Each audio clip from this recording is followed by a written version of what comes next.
No! Why you do that? お前はもう死んでいる。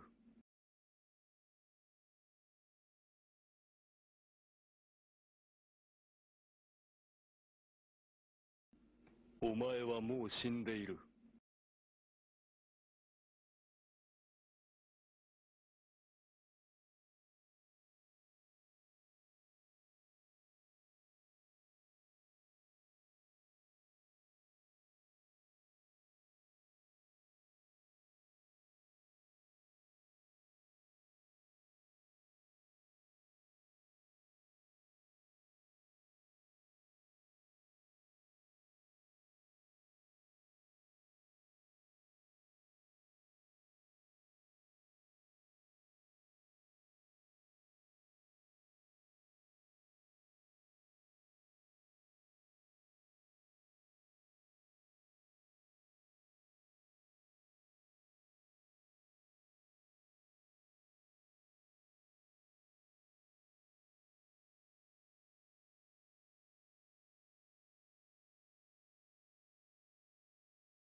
You know, I think that black on black on black on black is just visually difficult. Like, there's just no lighting that's gonna make me not look like a floating head with ruffles. These are the things a Dark Lord must deal with.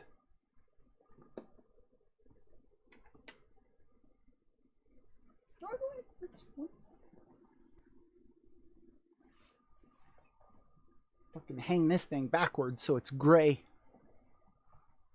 I might have to switch up the color of the backdrop now that I'm so black. I bet I have another color.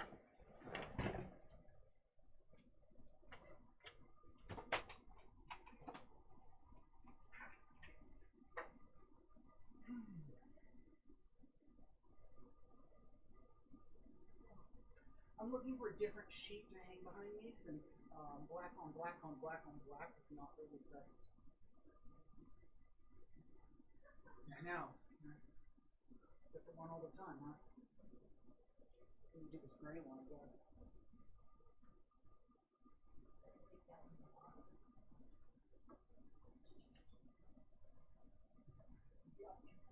I'll get a good roll.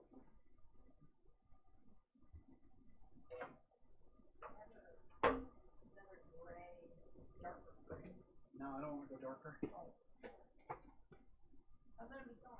Okay. Do-do-do-do-do-do. Time for this dandy to do some work. Stand back, milady. I'll chop this firewood.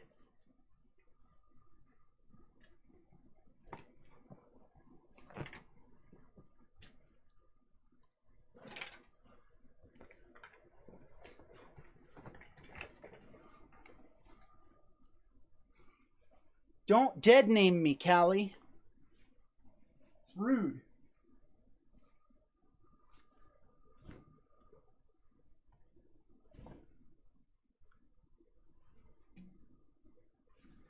I changed my name and I need you to respect that.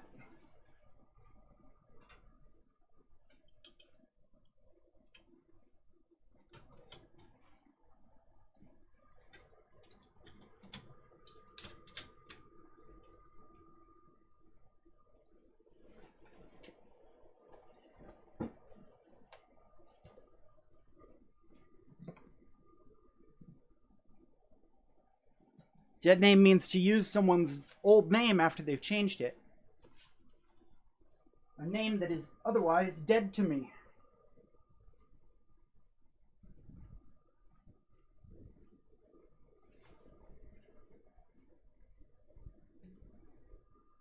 This is thin, so it should let some light through as well.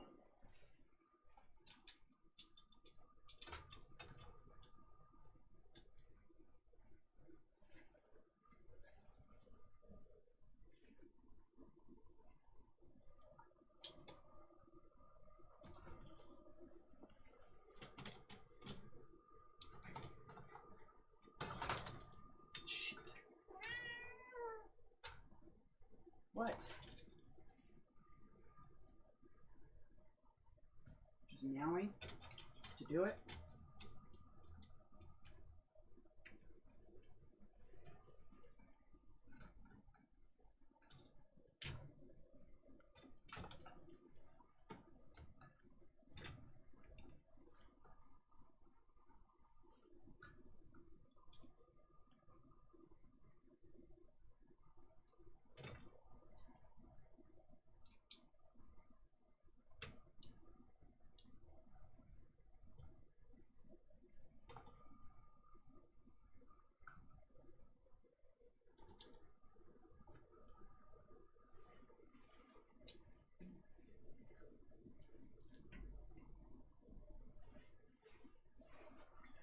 All right.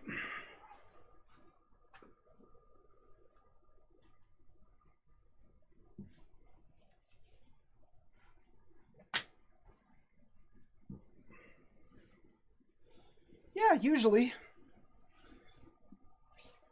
Or ask what it means. I mean, I think it's less dumb to look it up real quick. I think that's the least dumb thing you can do, is to just look it up on your phone. The second least dumb thing you can do is to ask. The third is to try to infer using context clues.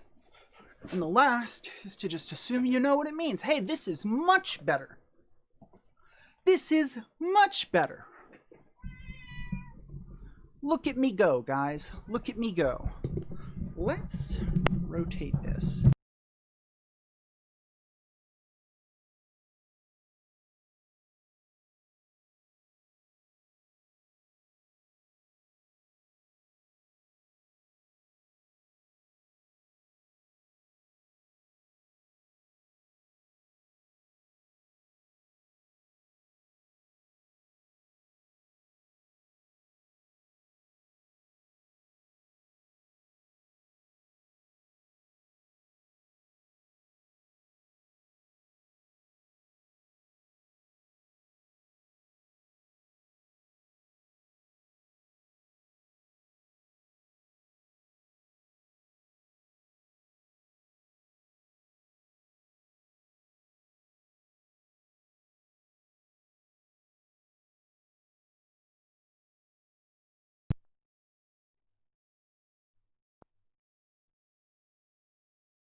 While streaming, say, I don't know if I know what that means.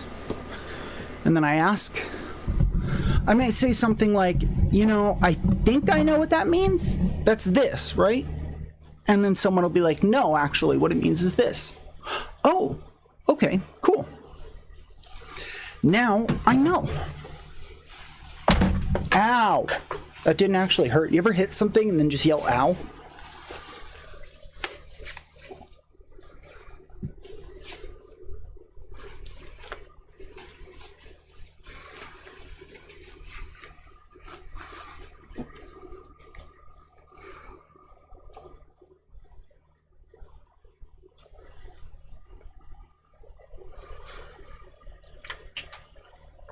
Most people aren't thinking.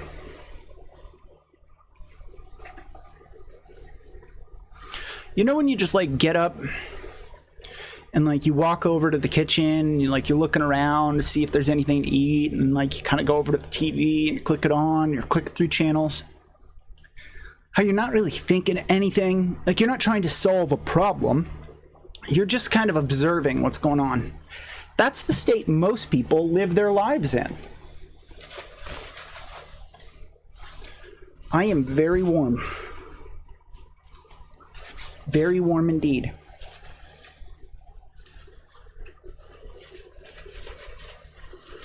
And nothing's worse than a sweaty goth.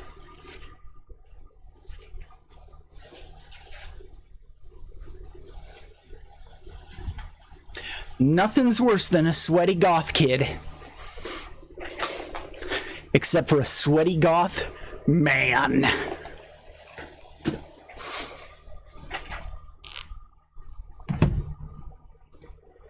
God damn it, mouse!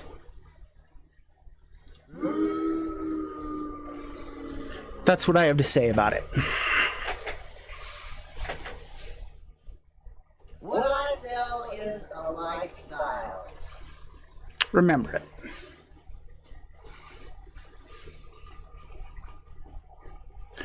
What I sell is ice cream.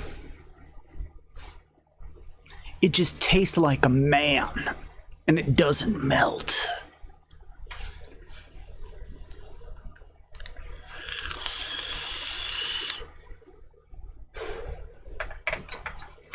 Get some morning music going.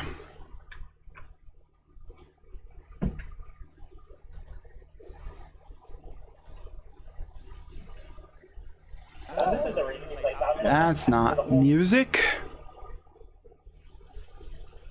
That's me.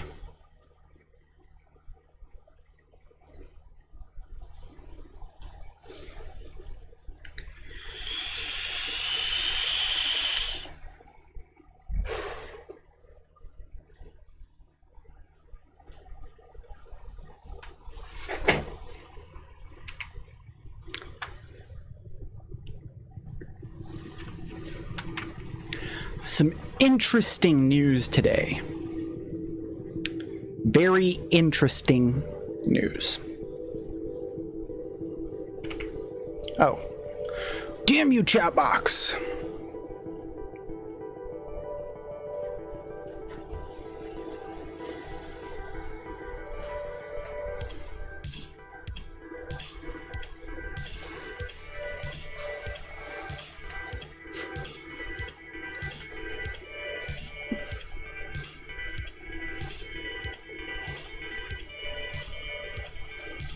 Ever seen a vampire do the robot?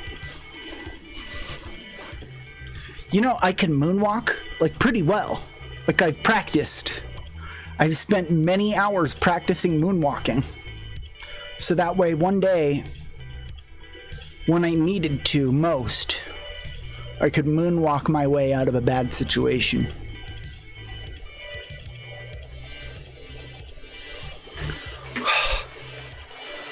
This fan sucks. You have to hold it at an angle to get any air out of it.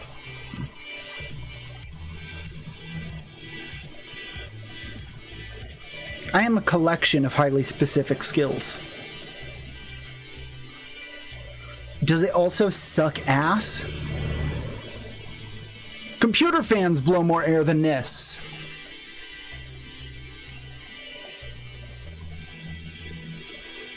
Ah, my hair.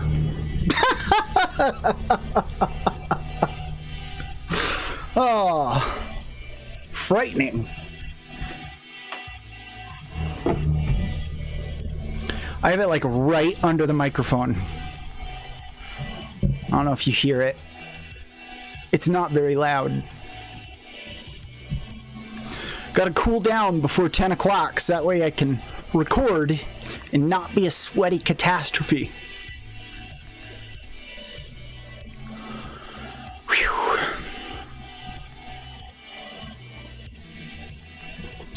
One second.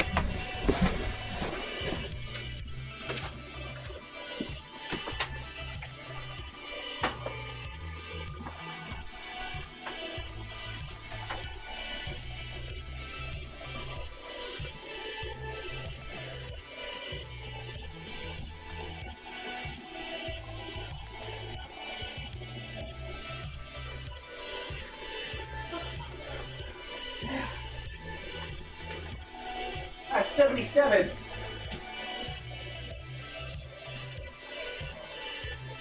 See what it said at? What the hell?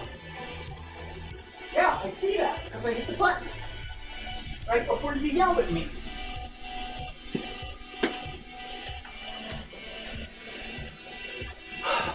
Fucking air conditioner wasn't on.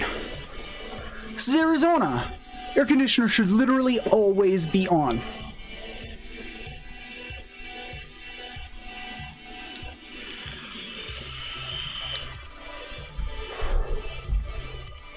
Callie, do you ever know what you're doing?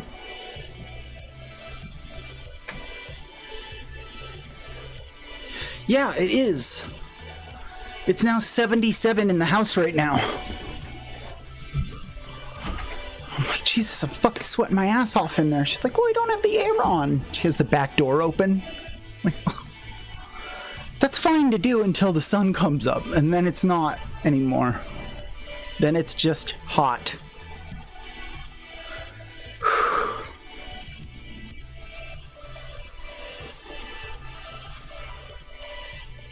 I'm still gonna open some more of my vents.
You can see little shadows.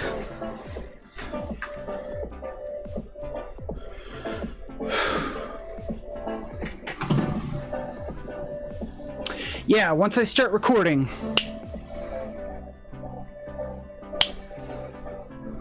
y'all gotta be on it. Let me get my notes. Obviously, Trump, COVID, Trump faking, Trump intentional,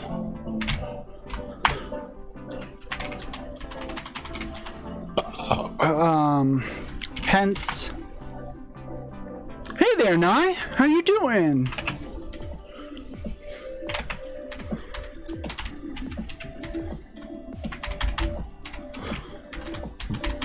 Writing out some notes for the talk today. Pence,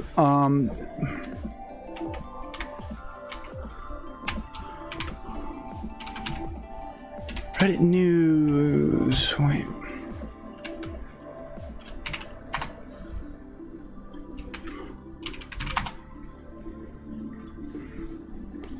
Here we go. They're called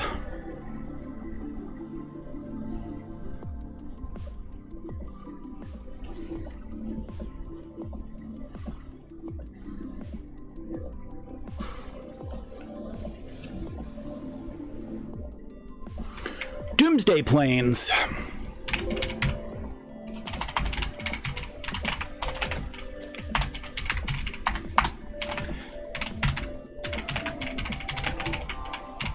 Then we'll talk about Amazon Proud Boys. Just existing. Oh, ho, ho. Good job existing. Sometimes that's really, really hard. Sometimes it's really, really hard to just exist. All right, I'm starting to finally cool down. I'm no longer actively sweating.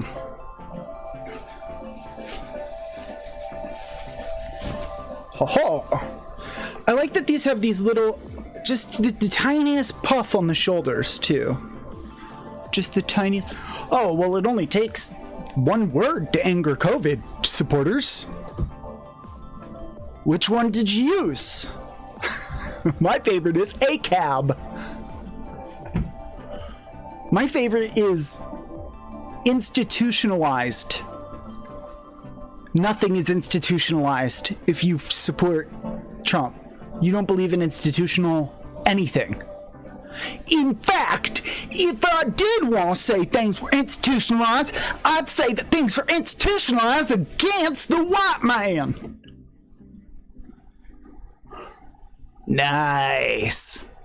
I'm gonna vote. I'm gonna do my vote on stream. In fact, yesterday I got something in the mail that I think could be my ballot.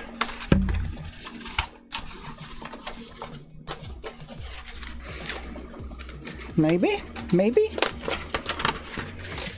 What is this? What are you? Congratulations, you're now registered to vote. Find your voting location, bring proper ID.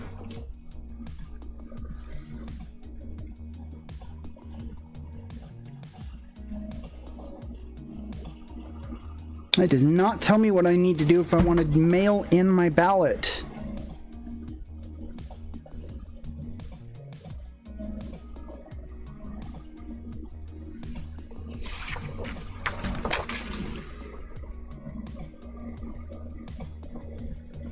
Interesting.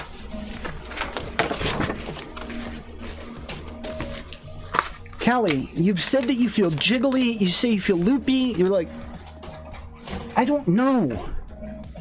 Google it. You don't ask people on a stream these things. What are we supposed to do for you? What if I was like, oh, you have carbon monoxide poisoning, Callie?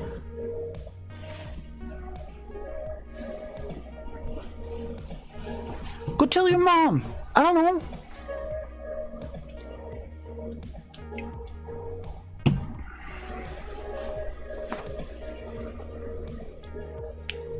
Yeah, eat some nachos. Eat some friggin' nachos, kiddo. They're good for you.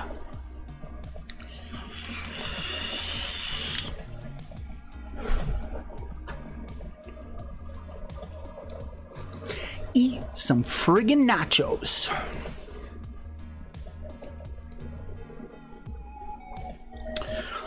What else do I need to discuss today? Let's flick right through the news again.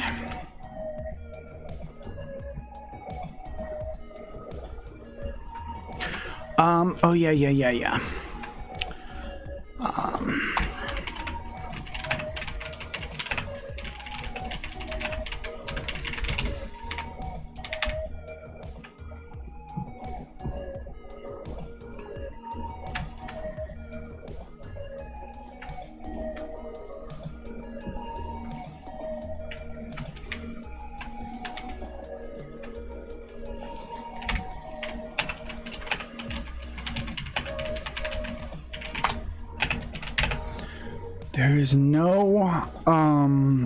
There is no process for divestiture.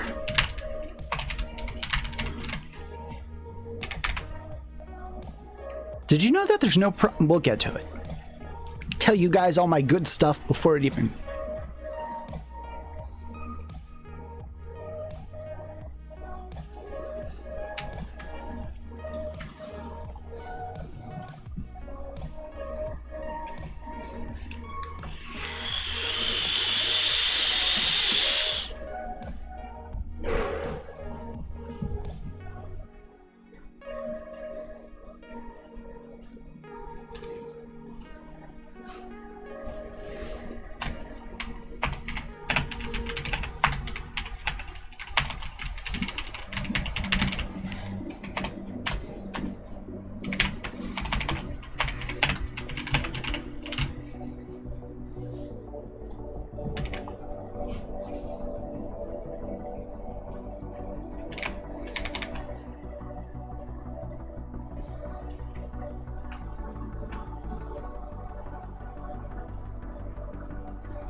People who have been convicted of possession of 1 ounce or less of marijuana in Colorado are being pardoned by Governor Jared Polis. Polis signed an executive order on Thursday issuing the pardons.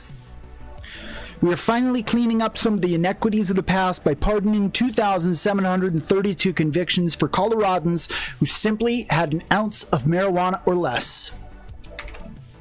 Great. Good job, guys.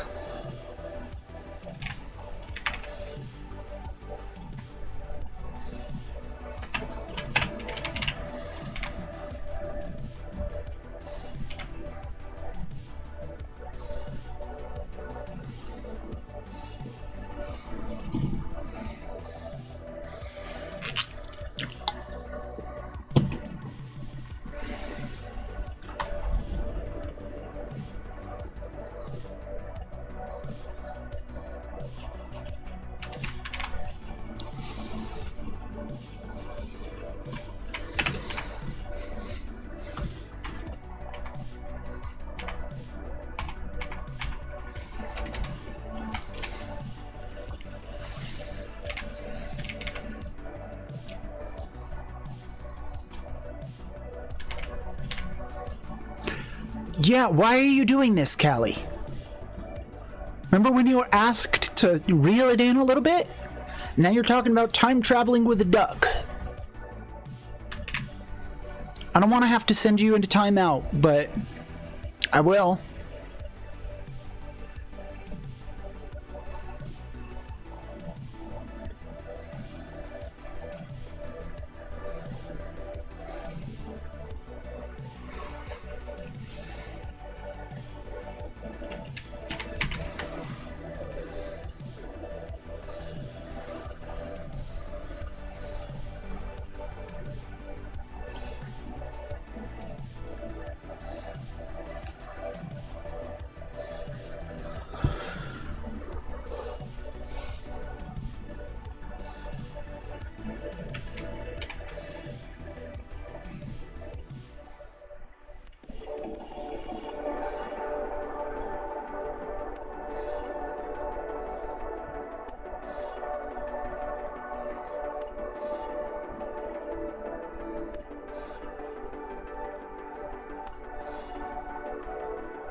No, there's not an impending attack. I'm just doing a more serious discussion today about politics, Trump, COVID, all that stuff, and I'm actually using it. I might be using it as an advertisement for my channel, so I don't really want a bunch of insanity. And yeah, Trump talk is an extremely sore topic. I would not be surprised if people pop in to say less than desirable things while we're talking.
Hello.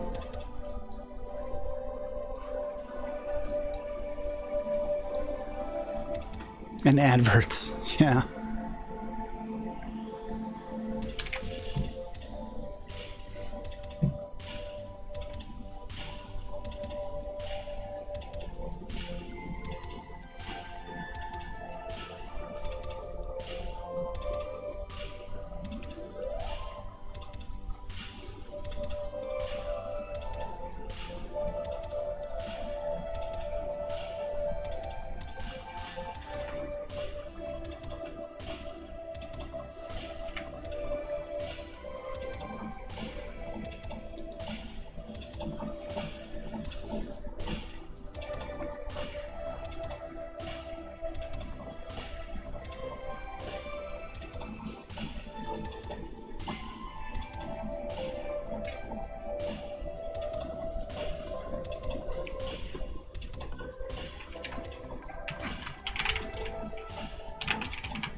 Oh boy, have I got a treat for you guys.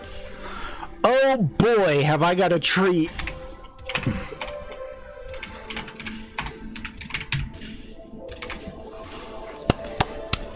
Stick around to the end of the video.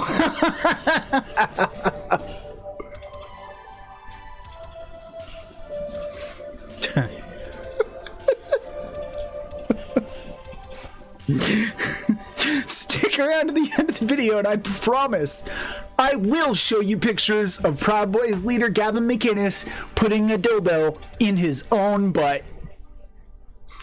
I promise. I fucking promise I will show you pictures.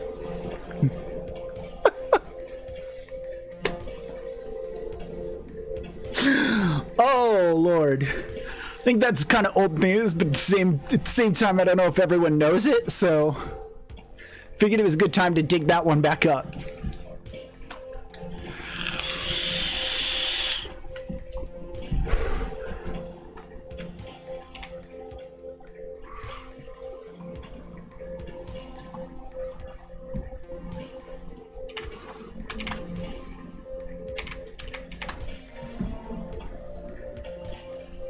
I have pics. I have a good picture timeline of it. So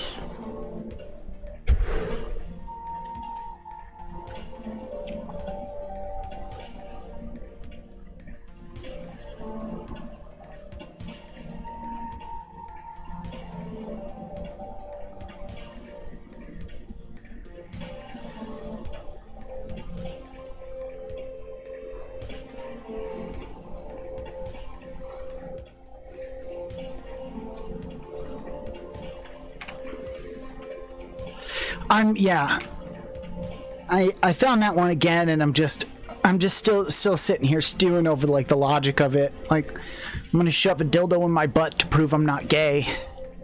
Is like,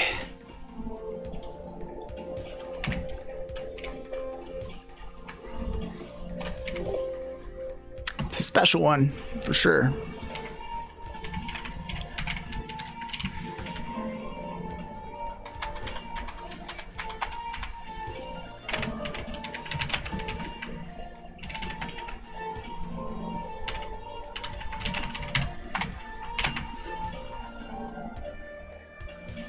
Stand back, stand by.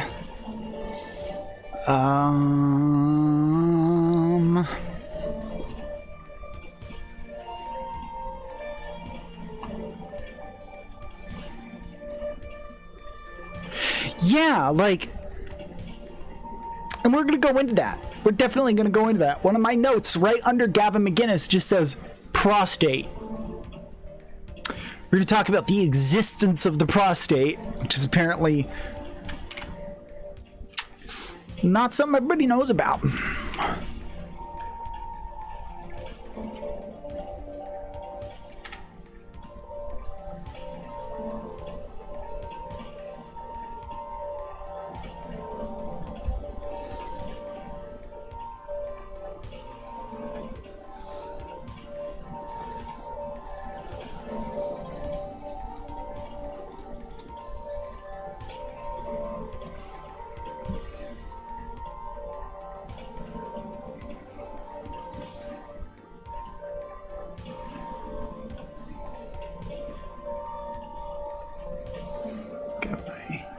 Oh, we got visual aids today.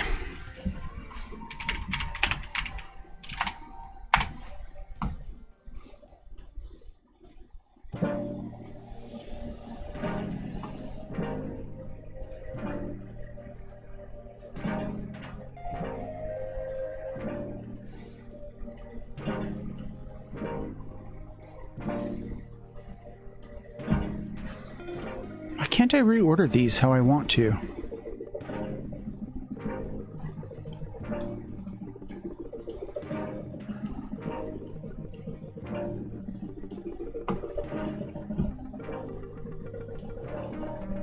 Kind of dumb.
This shit is bad, guys.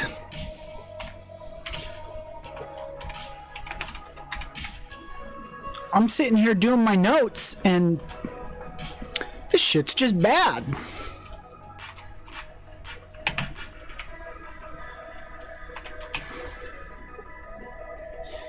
You ask me.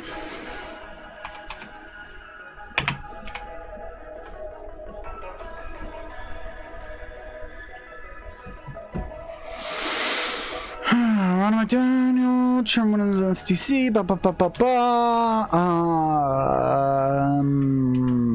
doc, no, word pad.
Woo!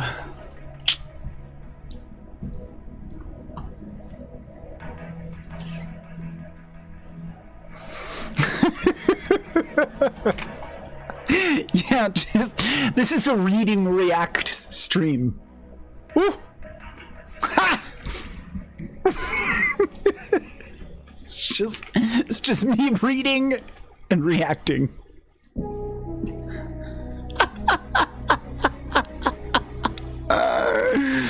Oh, fuck me.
All right.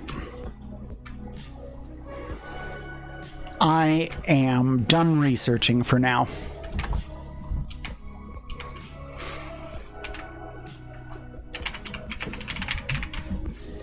Let's take a hit from the bong.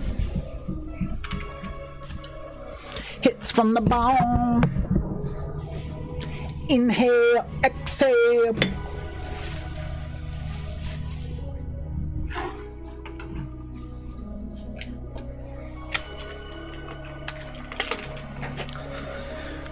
Today's another slow morning. Fridays and Saturdays can be real slow. But tonight is D&D night. I don't know what I did have planned for Fridays, but Fridays schedules are all getting moved, as Friday nights are now going to be D&D night.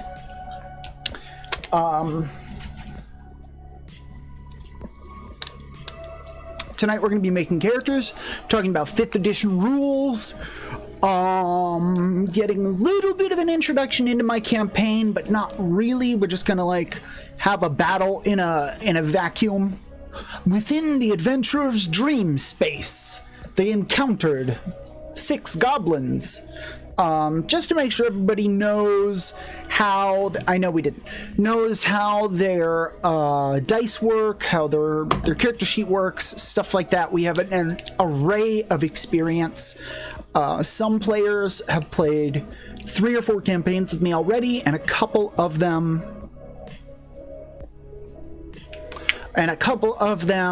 are totally new. At least one of them is totally new. So he will be making his first real character ever. That's Beard, who is a regular on our channel. And it should be fun. I don't have a lot planned for tonight. I didn't intend to. The players are not supposed to really get into the game tonight. Tonight is episode 0. This is something I always do for my campaigns.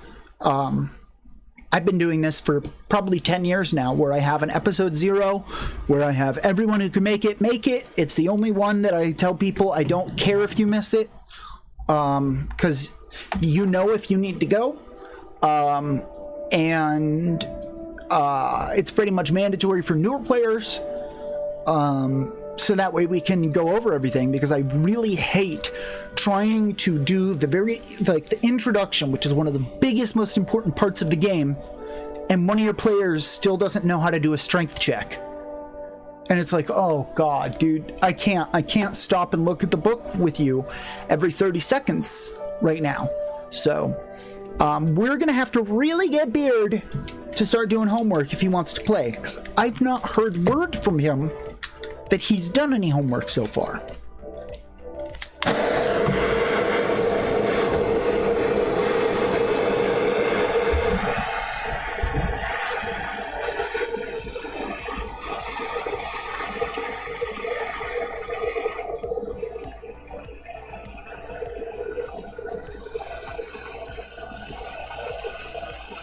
There are other groups that would be fine with that.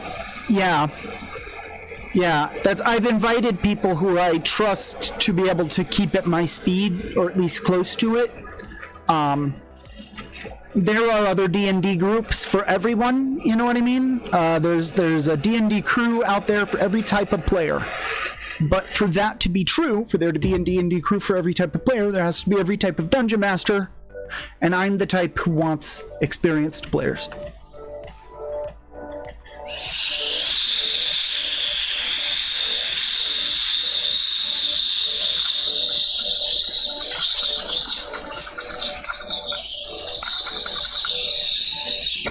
Welcome, Mutt. How you doing today?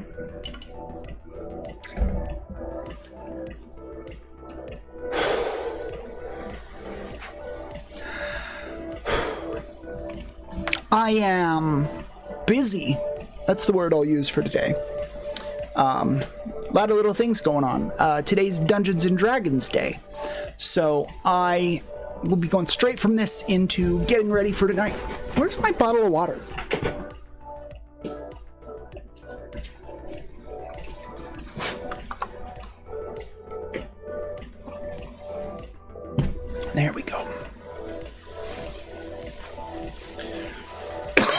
There's plenty of online resources to play it with other people. Just requires a bit of initiative. There's no tutorial. And learning it takes effort, you know, so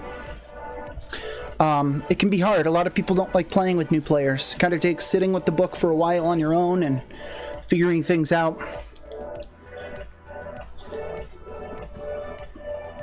I mean, it's not that hard.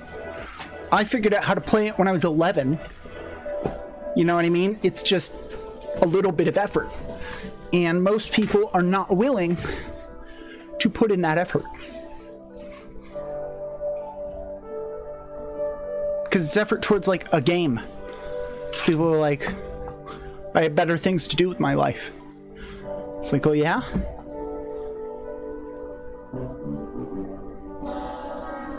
Maybe that's true.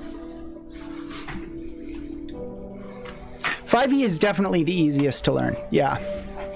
The one I taught myself was Advanced. Advanced Dungeons and Dragons with Thaco. An 11-year-old can pick up the book and teach themselves Advanced Dungeons and Dragons 2nd edition. So, if you ask me,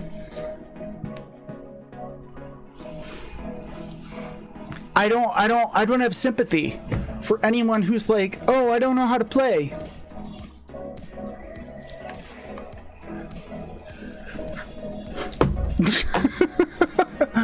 It's like being like, I don't know how to ride a bike. I don't know, then you never really tried. But I mean, that's like the thing, and like people would take that as me being offensive if I'm like, oh, well, you never really tried to play D&D then. But I'm not meaning to be offensive, it's just the answer.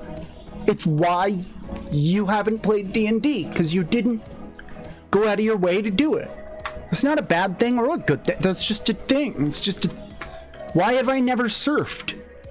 Because I never went to the beach and said, I want to go surfing.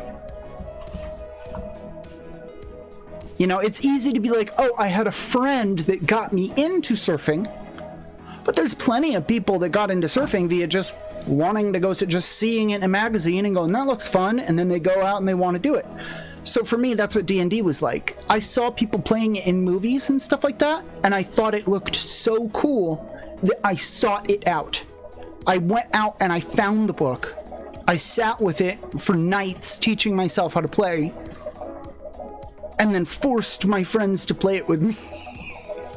So for me, it was a very manual process. It was something I very intentionally did. And so it's weird for me. I'm like, no one's gonna put the dice in your hand.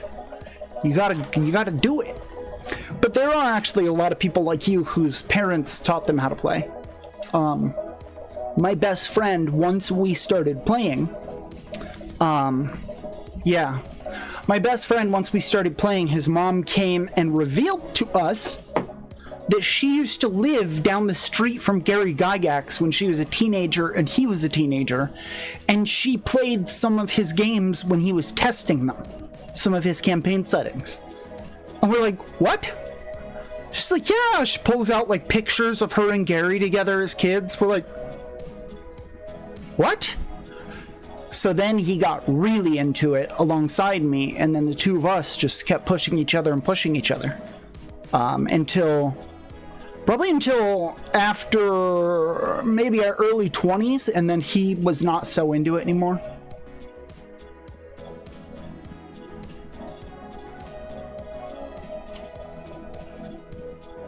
Whereas I started finding groups of people online to play with by myself. And that's how I discovered Roll20, which I need to check again, because I want to upgrade my account, and it's been telling me that there's an issue with that web page. There we go. There we go. Pay every month, select monthly pro, check out with PayPal.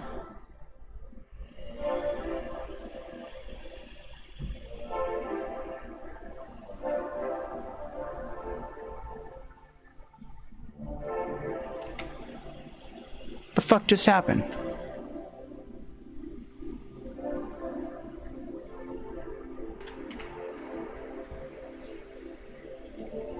I didn't hit anything, PayPal. What'd you do? Okay.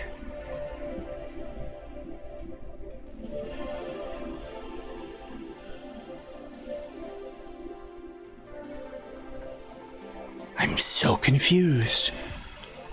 Did I get charged for this?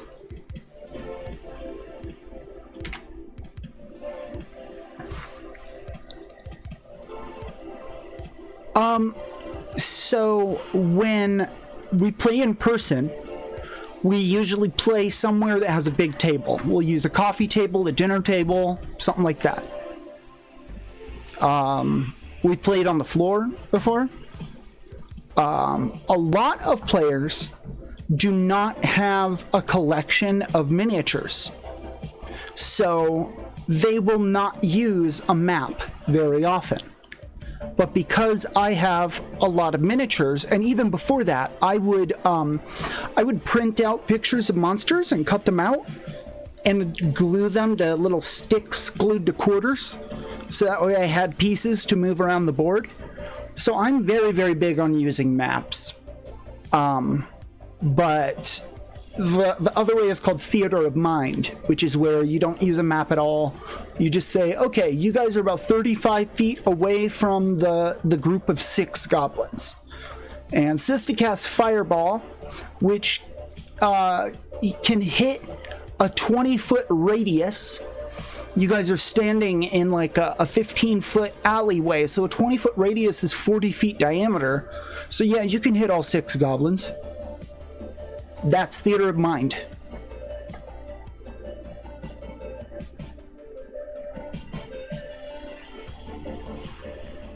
Why would it be invisible cloak? These new people, these new players, these kids. All right, we're gonna shift gears here. And we are going to get into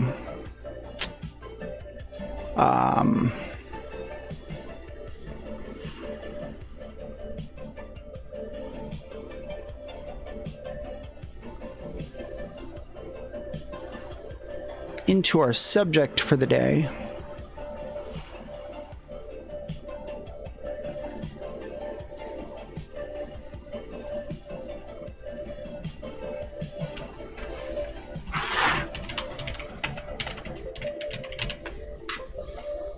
Trump and COVID.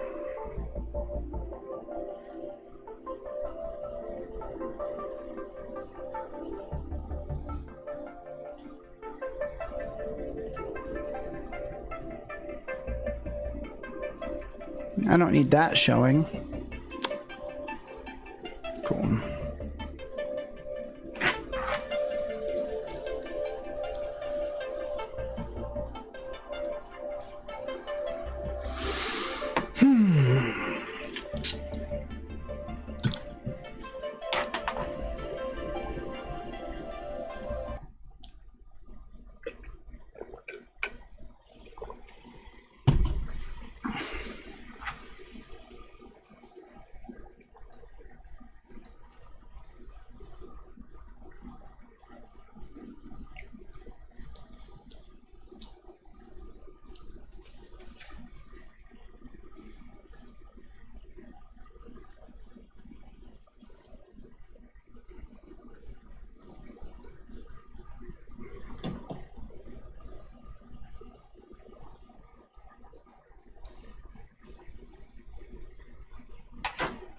Okay, I'm about ready.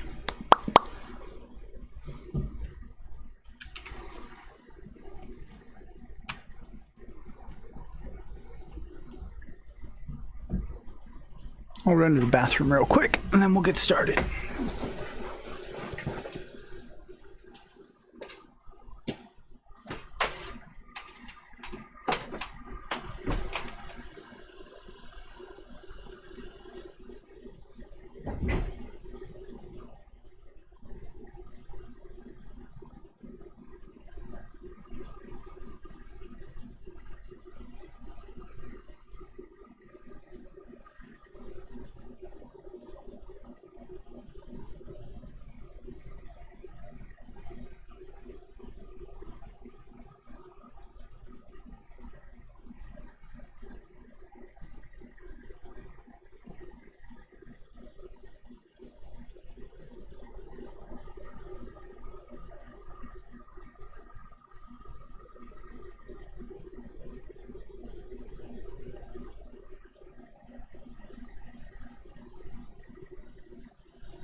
Alexa! Alexa! Stop! Okay, we'll take our meds first. Then we'll get started.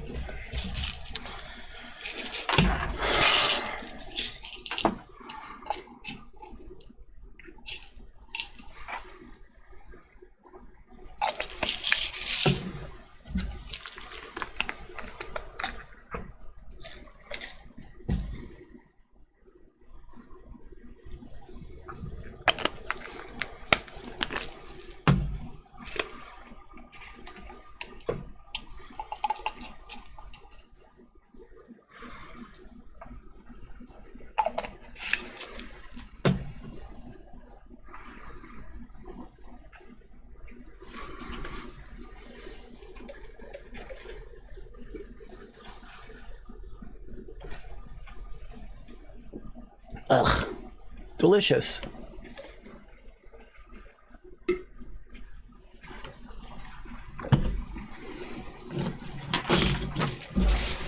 The taste of pills. Yum.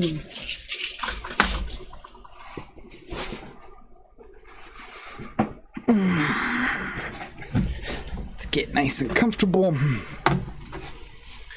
We're gonna be here a minute.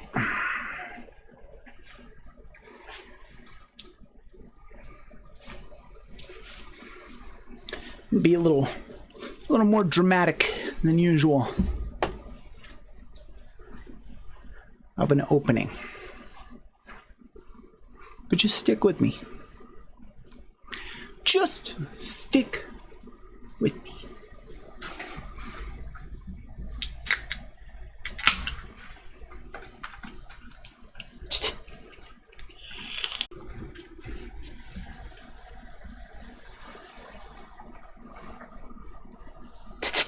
Stop it. All right. Greetings, ghouls, goblins, and critters of all variety. I am Count Hal, your favorite vampire lord, and today we are talking about Trump and COVID.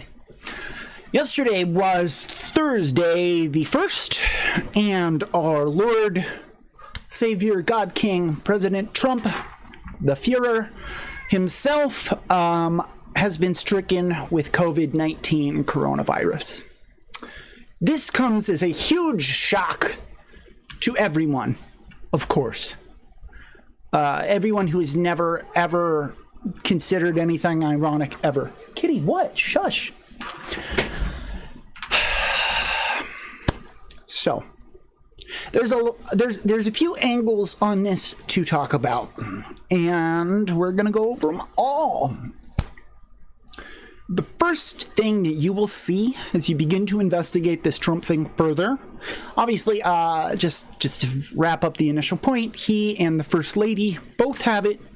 They're entering quarantine now. Quarantine will last for 15 days. And, yeah, so that's about that. So if you begin looking online via Twitter or Reddit or anywhere that people are allowed to comment, you are going to see a lot of people saying, I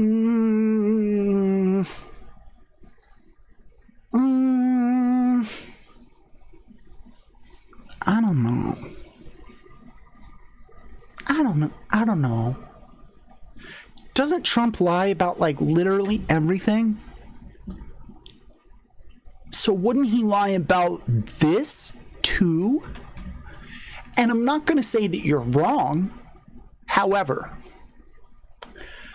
there are several high-ranking White House officials who have now tested positive for COVID. I would assume that the White House doctor would step forward and, like he did regarding Trump ignoring his other warnings, he would step forward to say Trump did not get his COVID test from a reliable source or something. I don't know. However, one of the people who has tested positive for COVID is what is their name? Hope Hicks. Hope Hicks is a Republican who tested positive, and it was not released. It ended up getting leaked to Bloomberg, and Bloomberg broke the story. Then Trump made a tweet about it. So a lot of people are saying that that wouldn't have happened, like that Trump has obviously been in contact with someone who had it, and they were trying to cover up the fact that she had it. Implies that there is a reasonable degree of there's a reasonable amount of evidence leading to that Trump probably has COVID. Then there are some interesting things happening in response to this. So, for example, head of the Trump is faking conspiracy, or the, head of the Trump is faking conspiracy would be one of the Reddit mods of Our Conspiracy, who apparently has been pushing the notion that COVID isn't real for quite a while. So they are now mass banning anything in that thread or subreddit about Trump having COVID, as it does not fit in with their conspiratorial narrative. So that's pretty weird. There's also some people who are now saying, okay, well, maybe Trump did it intentionally. Maybe he knew he would get COVID if he spent time around Hope Hicks. So he did so intentionally, so that the second debate, is on the 15th. Him announcing that he had COVID on the 1st means that he will not be able to participate in that debate. He didn't do so well in the first debate. He's kind of losing in the polls. Why participate in a second debate when you're the incumbent? All you stand to do is lose. So come up with a reason why you can't go to the debate. But intentionally getting yourself sick with a virus that you've been downplaying the severity of the entire time, just to dip out of a debate, is a pretty interesting tactic, especially considering that Trump is in the high risk category. He is old and he is not that thin. So he has a lot of chances of having complications arise due to COVID, making that a pretty risky strategy if he's just trying to get out of a debate. Now, if he were to recover, he will be able to spin it and say, look at how strong my immune system is. This virus isn't that strong. Anyway, it's a weak virus. The China virus is weak. My immune system is the biggest, and now I'm gonna, hit the campaign trail, which is already done, I guess. Hit the stage and get on that voting, which is interesting. He will have room to do that if he doesn't die, basically. I also saw a lot of people online being like, yay, I hope he dies. He's ignored the virus, he's downplayed it, he's not done what was necessary to protect the people of America. It would be poetic if he were to die of coronavirus. And while it would be, my personal opinion on this is that I would rather see him held accountable for his crimes. Now, I know that we don't live in a world where that will happen. It's not like Bush was ever held accountable for his crimes.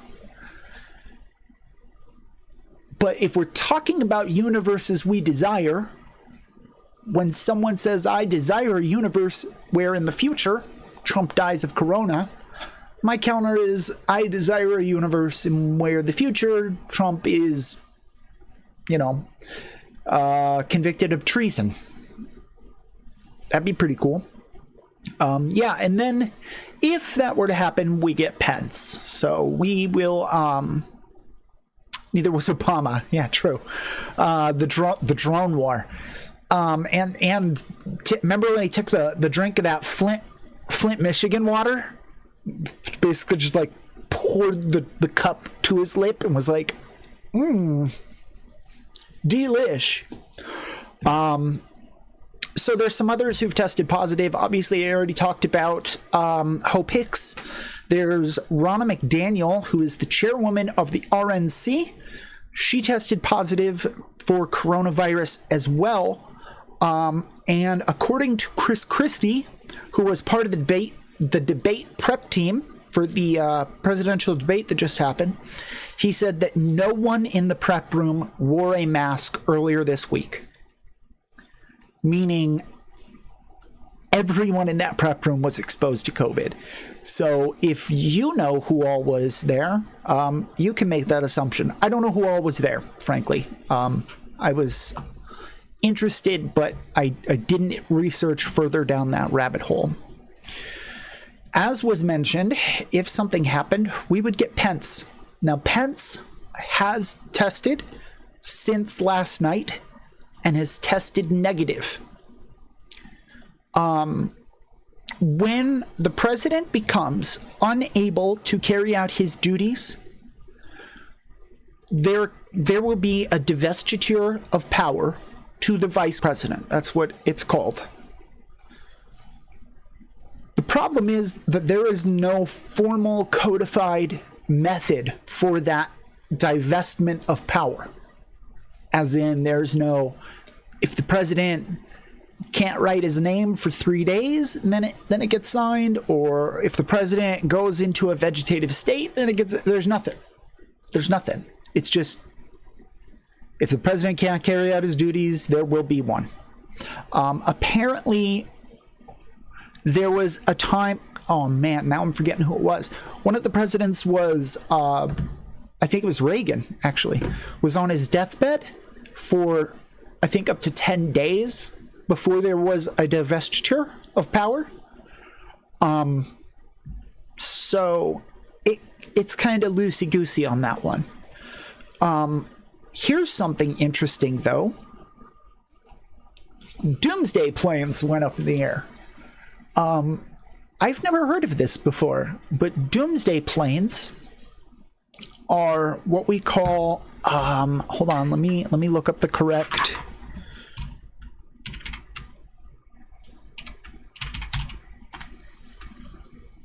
Which model plane they are. My computer crashed and I lost all the tabs that I had open. The Boeing E-6 Mercury. So the Boeing E-6 Mercury was a plane that has been active since 1989, and they went through a refit in 2005. Their job, apparently, is to mobilize in these circumstances. When the president is unable to issue commands to the United States military, these enter the air as a show of nuclear force to all other nuclear nations that could see this as a moment of weakness in America. They fly up and they spool out a wire behind them. And then they dive into a corkscrew, and the wire goes like that. And this creates an antenna which can send a signal to deep sea nuclear submarines, which have enough nukes to destroy the world. That's the premise. Is we're still working on mutual destruction retaliation, which means if you launch a nuke at us, we'll just blow up the fucking world. So you don't stand to gain anything by launching a nuke at us, because you'll just die. Everyone will die. That's fucking spooky. I know it's a show of force and all, but to think that we are currently showing the force of if you fuck with us, we'll blow up the world. That's fucking frightening. If I could nuke any country of my choice, which would it be? That's tough because I'm not big on nukes. So then if you forced me to answer, because I'm not a fan of snaking out of hypotheticals, I'm going to have to say Antarctica.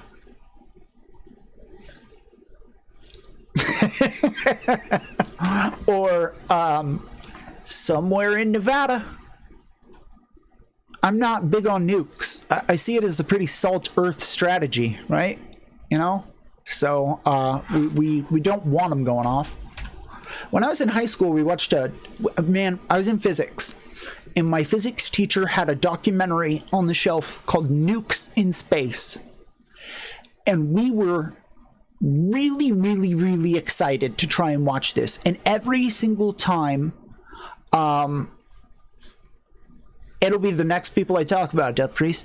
Every single time we'd have like free time, we'd be like, can we watch Nukes in Space? And he'd be like, it's really not that interesting, guys. We'd be like, how the fuck can Nukes in Space not be interesting? You apparently are high if you don't think that's fucking cool. So we go. Pedophiles would be a really good one. I could definitely see that. We go and we finally watch fucking Nukes in Space.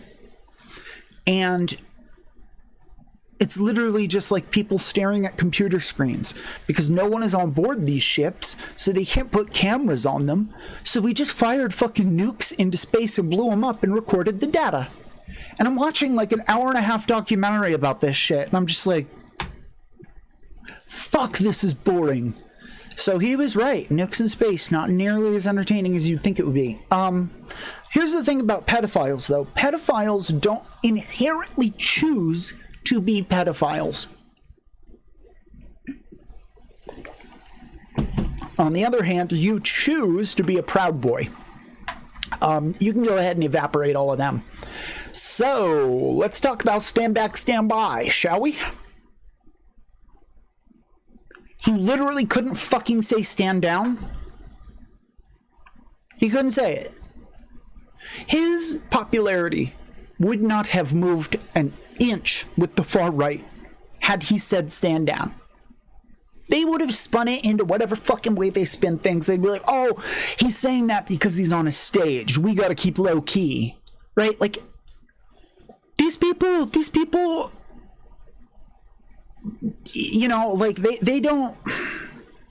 Okay, so the Proud Boys are a white nationalist organization here in America that looks for opportunities to instigate violence.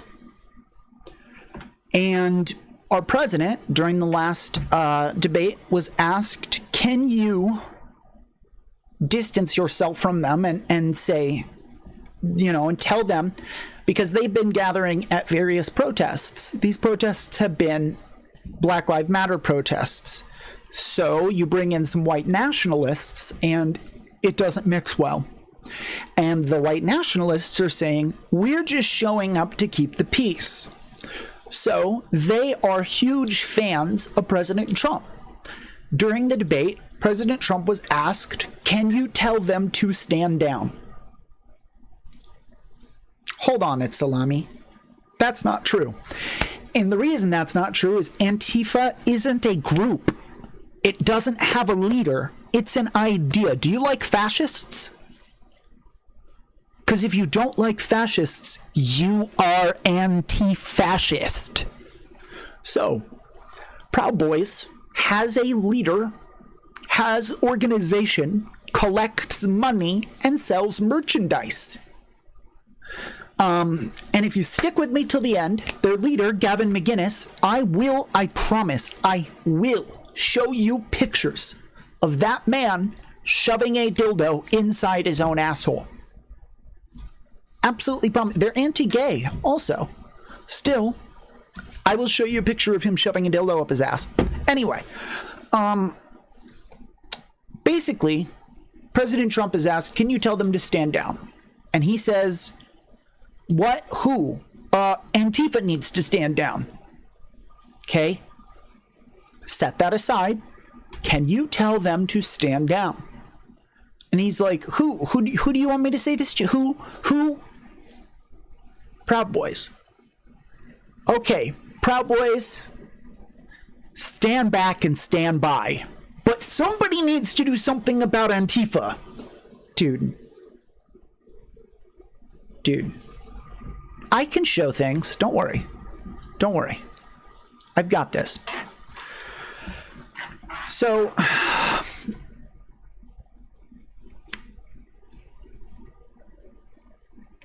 basically, after this, the Proud Boys took it as a huge sign that what they're doing is great and they should stand by and be ready. And so, just so you know a little bit more about these guys, and so that we can tie this back into our original starting point, on the 10th of May, basically the Colorado crap. They basically it's a Colorado legal. Let's see.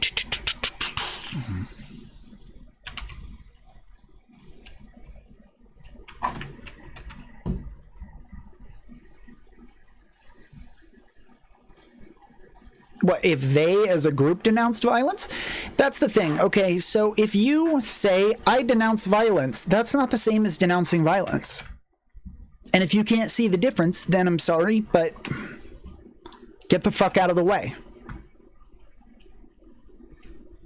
Because people who can't see the difference are just lying. Let's see. CIAC. Colorado Information Analysis Center. That's what they are. They published a document called Colorado, a Reference Guide for Law Enforcement, in which they reference the Proud Boys as a far-right extremist group that has been active in spreading conspiracy theories regarding COVID-19 on Twitter, Facebook, and Telegram. These conspiracy theories suggest that a faction of elites are weaponizing the virus, and a vaccine would likely be a tool for population control and mind control. So after Stand Back and Stand By, these guys started selling merch on Amazon and Etsy that says, oh, I didn't even use any of my freaking visual aids. Why did I get these ready at all? Here's some of their merch. Be a Proud Boy, stand back and stand by.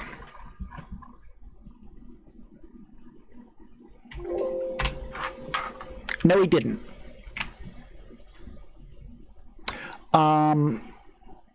So essentially,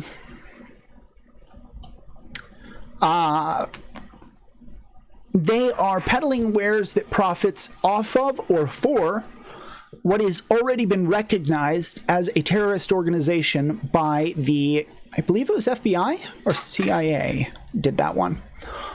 So Amazon and Etsy start pulling them all and banning the accounts. So be careful out there. If you want to sell Proud Boys merch, don't do it on Amazon or Etsy. So I promised you Gavin McInnes putting a dildo up his butt.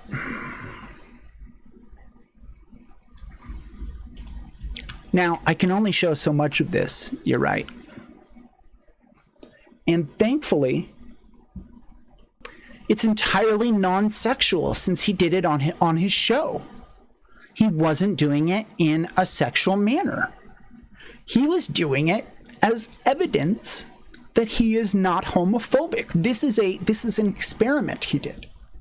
So here he is, lubing it up, getting some lube in his hand, sticking some lube up there.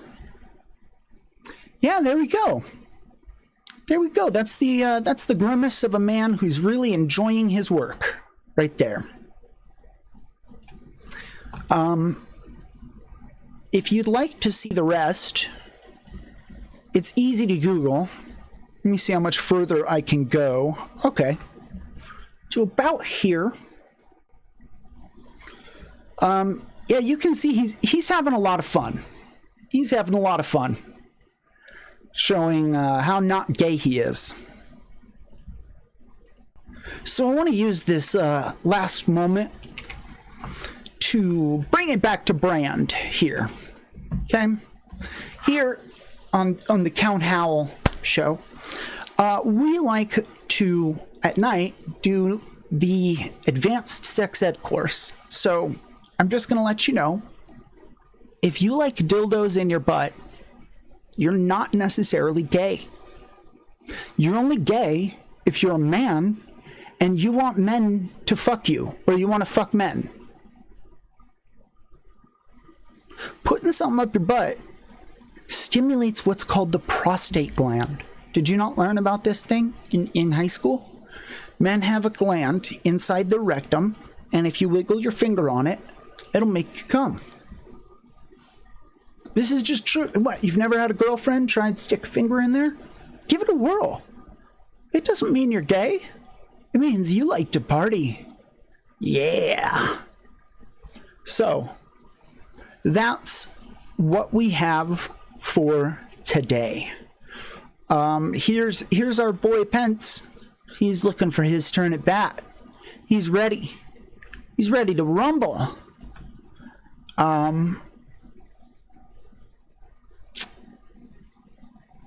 If something happens to Trump, this is who we got. And Pence will, Pence, I'm pretty sure they're just going to cancel the 15th,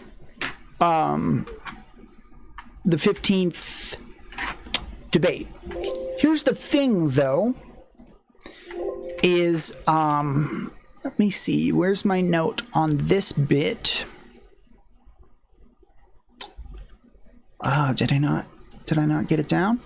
Trump still has, as of 11:45 a.m. this morning, Trump still has not taken anything off his schedule. He has 2 meetings today, a small fundraiser meeting in the White House, and then another meeting. I don't remember what the other meeting was on. Then he has to make a phone call. It's a group call to a bunch. He's not going to do the phone meeting to all the congressmen who are at risk. He was going to be talking to a bunch of at-risk politicians. And telling them things they should do to be safe. Which now that's poetic right there. Really. You know, we may not have Trump's death as poetry, but we definitely get that. Hi, kitty. Hey, if you're new around here, this is Michi.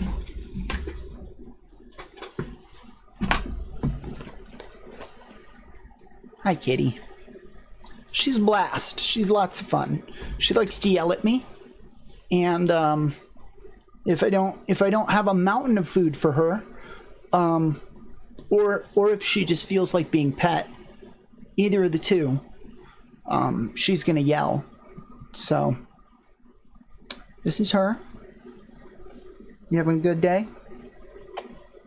You look frustrated. Go on. Pence is going to be doing the meeting. It's not as funny, you know, but, I mean, that's the rational choice, obviously.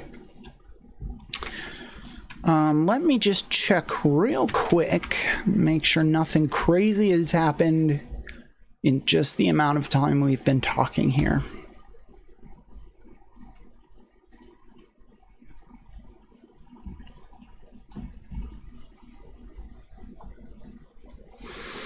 Nope, looks like it's all right. No one, the grand jury recordings released of the Breonna Taylor case. That'll be interesting. Yeah, that's about it. That's our news today. What is this? The Daily Beast. Trump skipped out on an afternoon conference call that he was scheduled to join to discuss support for vulnerable senators. It was senators, okay, amid the coronavirus pandemic. Yep. Wah, wah, wah. Wait a minute. I've got that.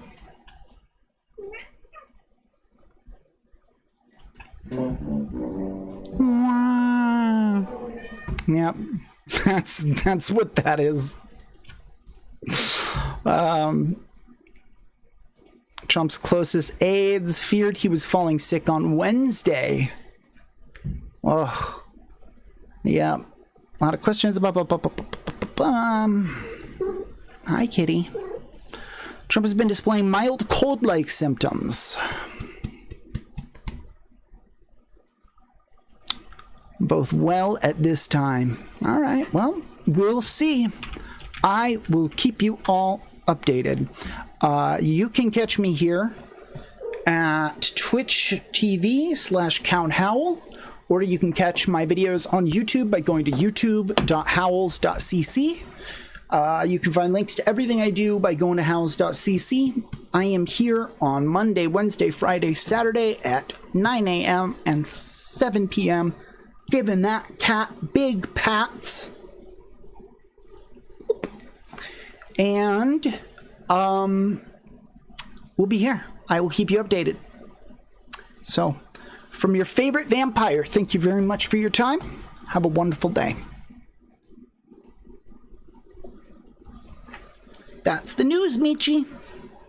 That's the news. We did it. We gave him the news.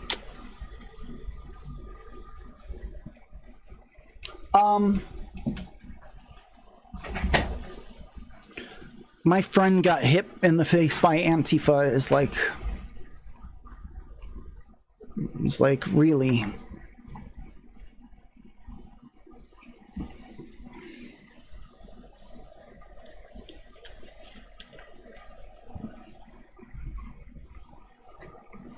Really very silly. No, it didn't. That's what I said. That didn't happen.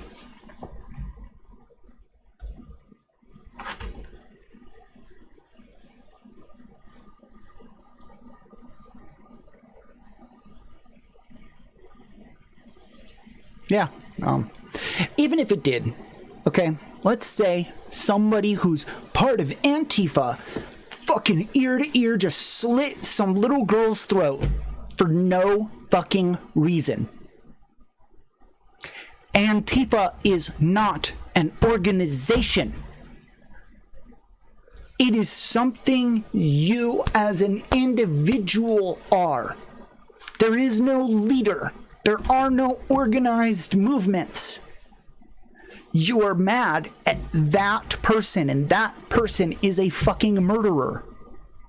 There is not a Antifa leader going, yeah, you guys should be real worried because those people are breeding us out. So, you know, if something bad were to happen to them, it's really good for your children. What? Did you just fucking tell me to kill brown people? Oh, no.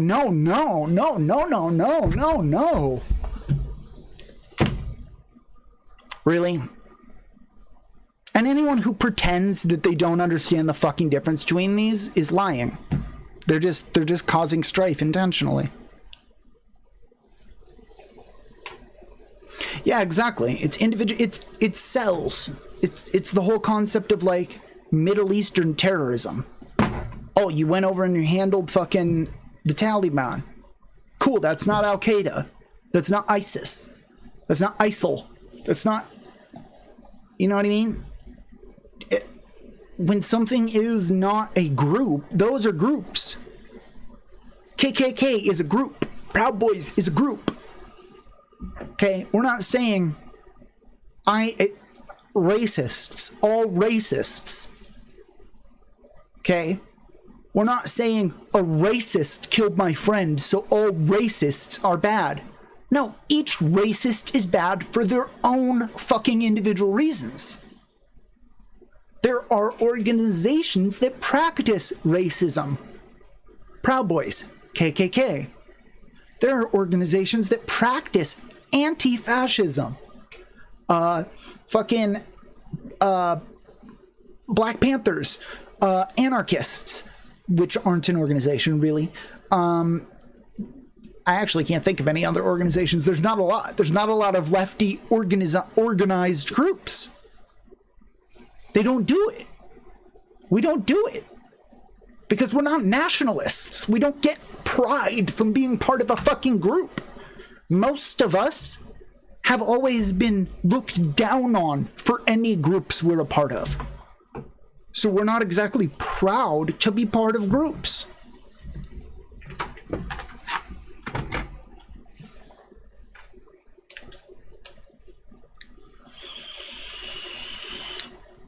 I wouldn't defend the actions of an individual member of Antifa, whereas Proud Boys will defend other Proud Boys' actions. Red Guard, yeah, I do know them. PSL, I don't know.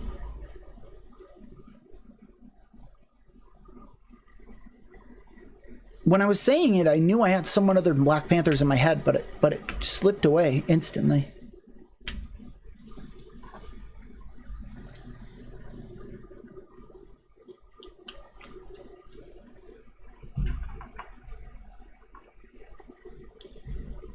It's just very silly.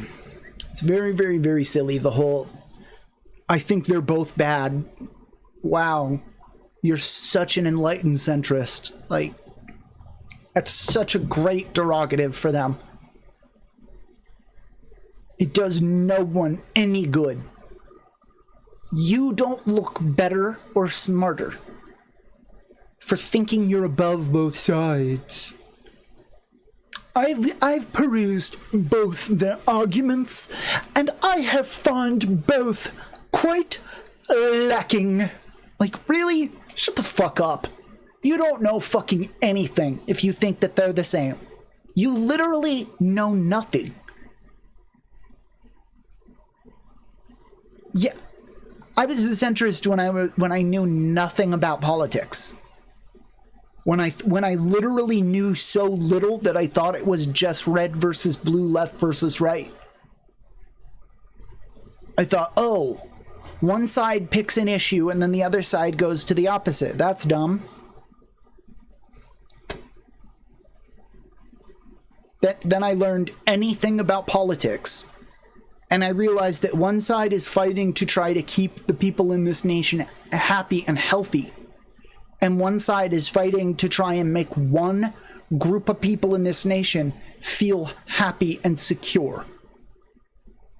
Health is not in their fucking credo. Happy and secure white people versus a healthy, happy nation. That's the fucking argument. And it's always been that. The Southern Switch was about that. Somewhat. I mean, like, the further back you go, the less they were. More so right now than probably ever. They are. Dems and Republicans are very much similar.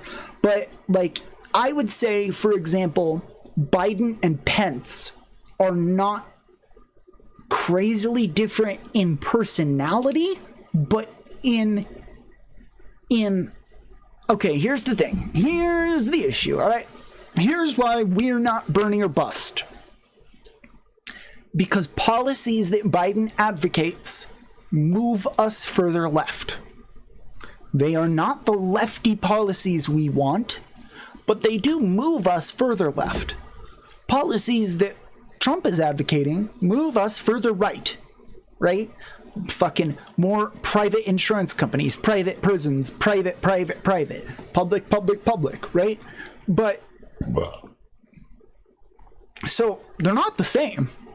It's like one of these people is against abortion. One of these people wants to put fucking Supreme Court nominees in that are anti-abortion. And the other one says, no, dude, I believe in women's rights. What the fuck? That argument was handled 60 years ago. 70 years ago.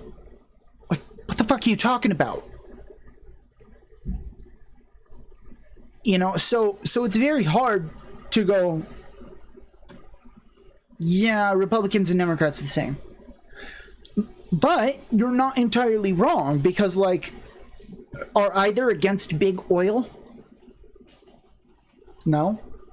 Are either against big military? No. You know what I mean? Like, so there's some big issues that no Republican or Democrat will ever stand against. But on social issues, Democrats are leagues beyond Republicans. Like, what is the crux of a Republican argument? I don't want to see America fall into degeneracy. That's literally it. If you drill down over and over and over and over on one of their arguments, that's all you get. Oh, I just think that people should be punished. Oh, okay. Yeah, social issues is a huge fucking difference. Democrats, i.e. liberals, the biggest thing they have going wrong for them is the idea that if we all just talk it out, the smartest person's plan will convince everyone of the right thing to do.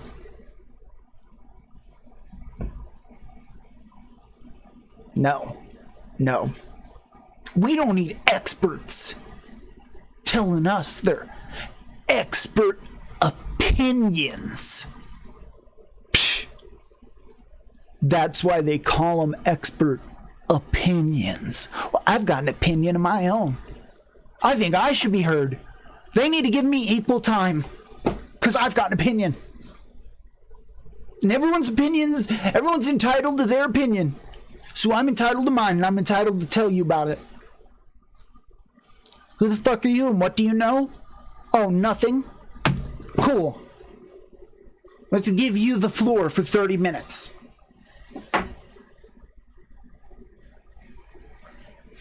Honestly, this is why I don't believe in democracy. Because you and I are running an election. And you make your platform on global, climate change. I make my platform about how I'm going to get everybody laid. I'm going to give them some beer. And you are a pedophile.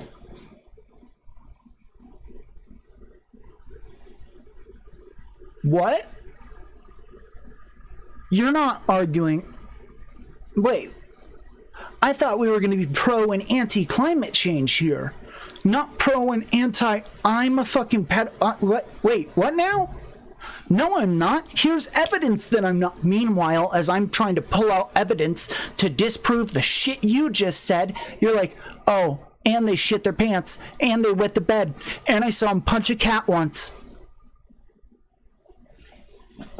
It's faster to lie than to disprove lies.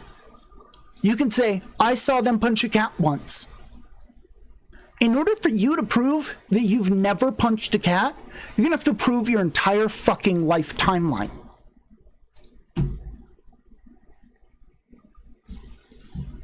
Good luck.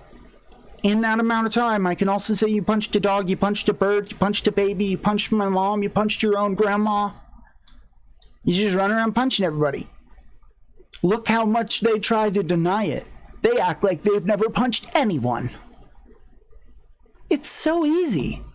So fucking easy. We'll just work on different axes. I'm trying to convince you to change your vote, rather than convince you that this premise is true and you should vote for the person who upholds the closest truth value to that premise, right? To sell you on I'm a good climate based on global warming, I have to sell you global warming. You have to believe in global warming first. Then I have to prove I'm the better candidate based on your beliefs. Why? Why do any of this when it's so much easier to just go, he raped a woman once. Even that, though, doesn't matter. Meanwhile, Trump can be like, I grab him by the pussies. Doesn't matter. Nobody cares. Just has so many fucking injunctions of harassment and settlements out of court. Motherfucker, the public doesn't care about this shit.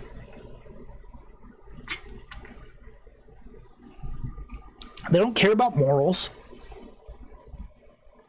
They care about these weird, really silly things. Have you ever noticed that people on the right are like weirdly performatively hateful towards pedophiles? This is not saying pedophiles are good. This is just saying, ask two people how evil pedophiles are. One person's going to be like, yeah, they're pretty bad. We need to do something about it. It's not good. You know, every child deserves a life that is untouched by that kind of, you know, disgusting thing. The other person's going to be like, I'll fucking murder him. I want to fucking string him up and fucking burn him alive. You're like, what the fuck? Dude, chill the fuck out. What the fuck is going on here? I think the lady doth protesteth too much. What the hell? I don't understand that. I do not understand what that's all about. So I'm like legitimately asking if anyone understands that one.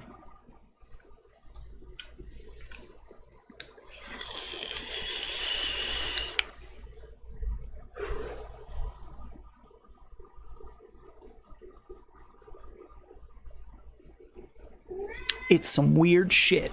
Meow, meow, meow. I hear you. I hear you meowing. I don't know what you want, though.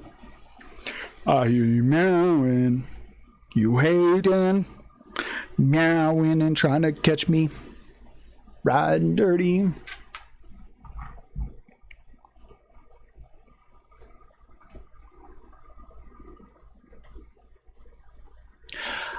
I mean, it's weird. I was a victim of a pedo, and I am not for the volcano spa.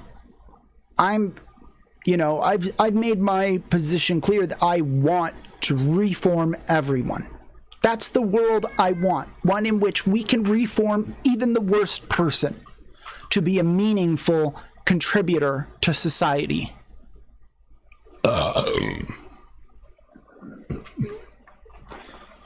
And that's a dangerous fucking belief, dude.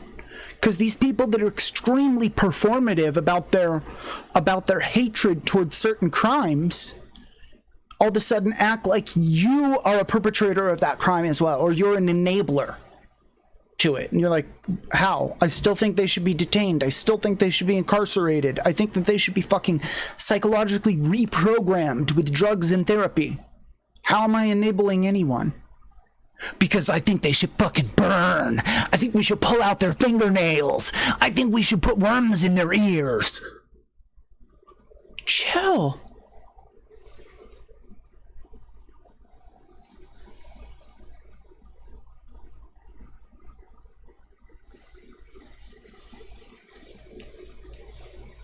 I don't get it. I don't get it.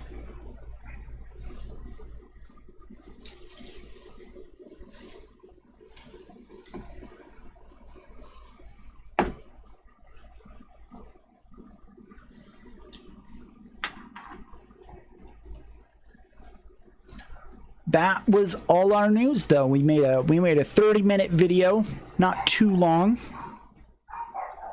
A few salacious points in it.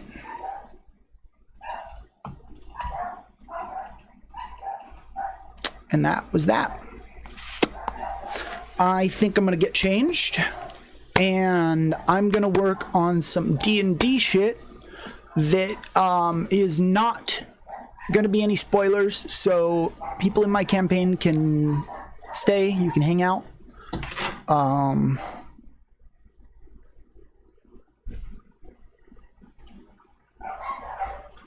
Yeah. All right, I'm gonna put on the BRB page and change out of my costume.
Oh, this is Sprocket. Oh, say hello, Sprocket. Oh. Oh. Hello. I am Sprocket. Hello. Ooh, he's Sprocket. Do do do do do do do. He's my mom's. It's one of my mom's pups. Ooh. Okay. Bye.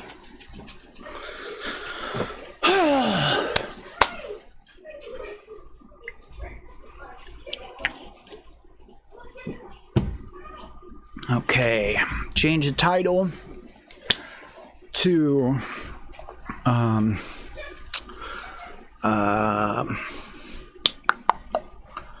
I don't know. Hanging out with dogs. Hanging out, but with dogs there. But also, there were dogs.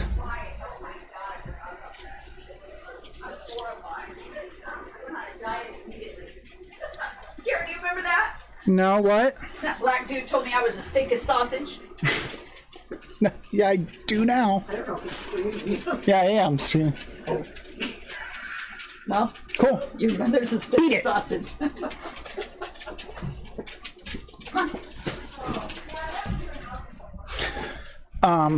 Yeah, shirt. Shirt is good. Yeah, black dudes. Damn, girl, you're as thick as sausage. She's quite offended. Yeah, that happens, Mom. When you get old. What? Oh, shit. Yeah. Alright, I gotta slow down the weed consumption. Ow, right as I said that, I got weird. Ooh, nerve pain in my left arm.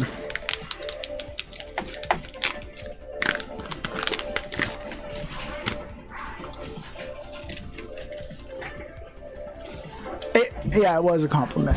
It was. It's just, he meant well, you know? She knows that. She knows that. But at the same time, she was upset because I don't think she wanted to be as thick as sausage. You know, she was going for white girl thin back then. It was before being thick was really in, too. Before white guys started liking thick girls. When white girls all still had no butts. Now they're all in the gym doing squats all fucking day. Which is just good for everyone.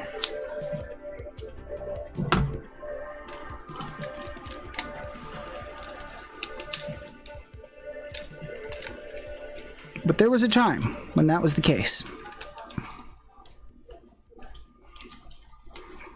We look back on those memories with fear.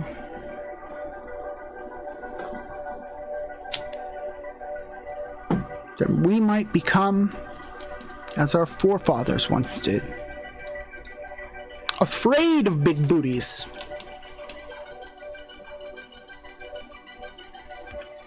But until then,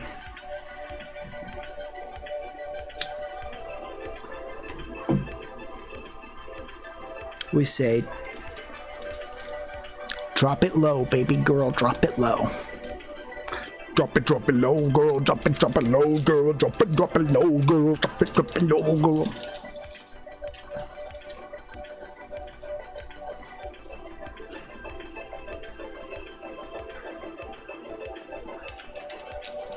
God, Callie, what do I do with you? What do I do about Callie?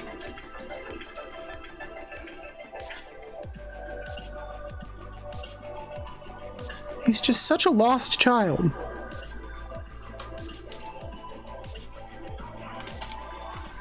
Thank you for not being a goof during the recording, Callie. I appreciate it.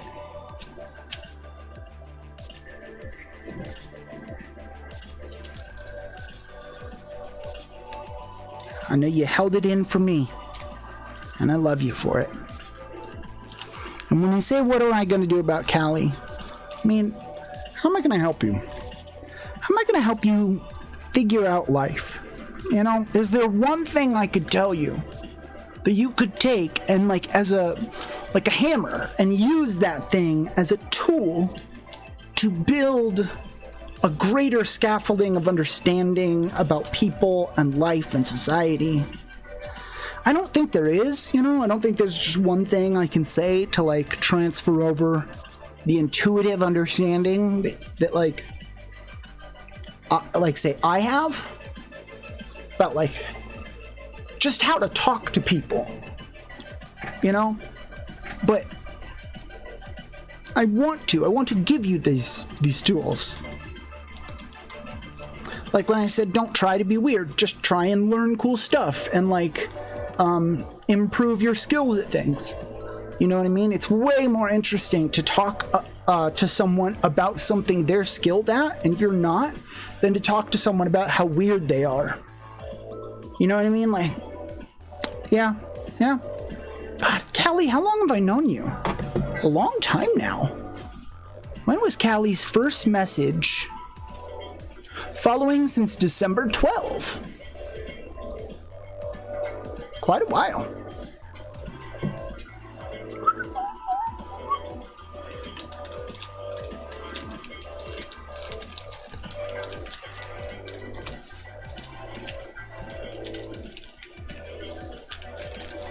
I wonder how much of my ability to interact with people was taught and how much is intuitive.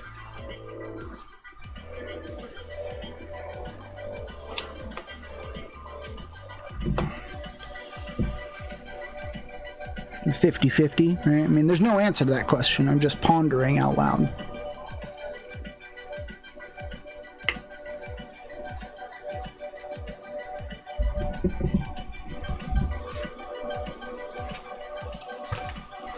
I could try out one of the games I was given. Oh, yeah. Let's do this. Guys.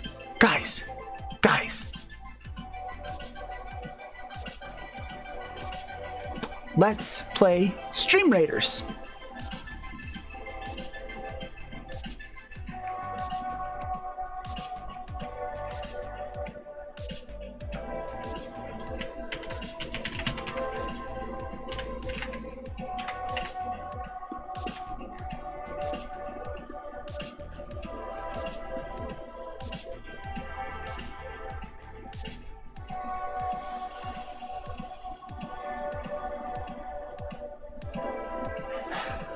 The game window in a new obscene.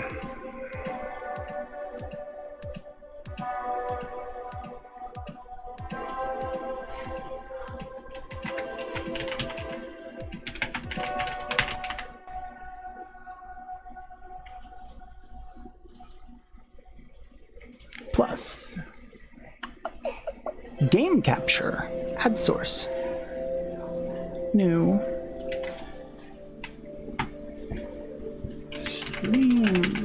Hi, Moby. What are you doing in here?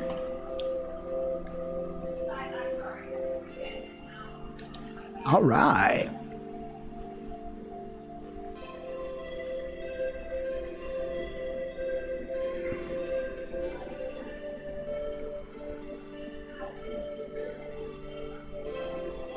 Now I gotta shrink me.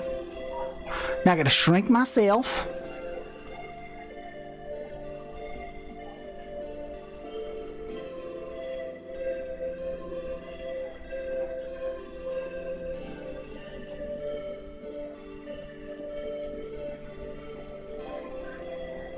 Move chat over here. Move me over here. Okay. New patch. What new patch? Copy that. Browser source.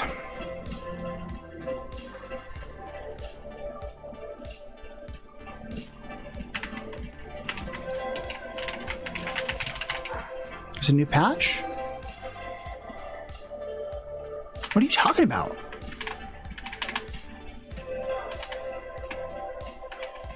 I didn't have to download a patch, did I? You didn't see me doing that or anything. I'm so confused.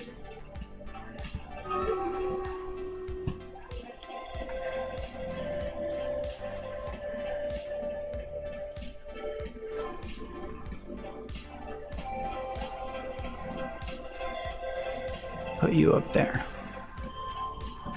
Oh, you have to download a patch. I didn't think you downloaded the game. I thought you just played it through a browser.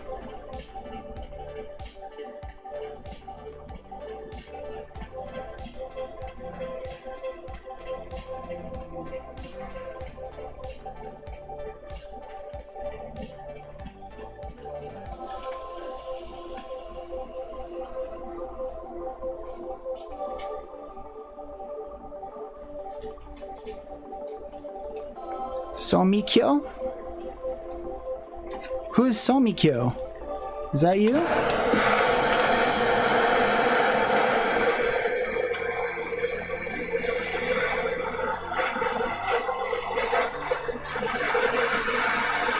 Who the hell is in my thing?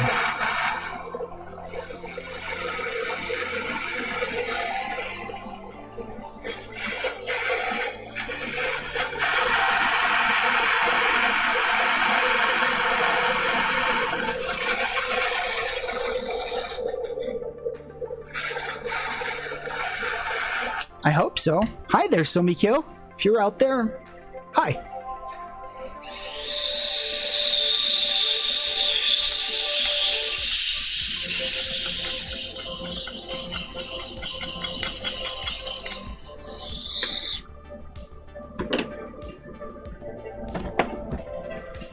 There's like a 20-minute delay or something between each match, so I can work on D&D stuff in between.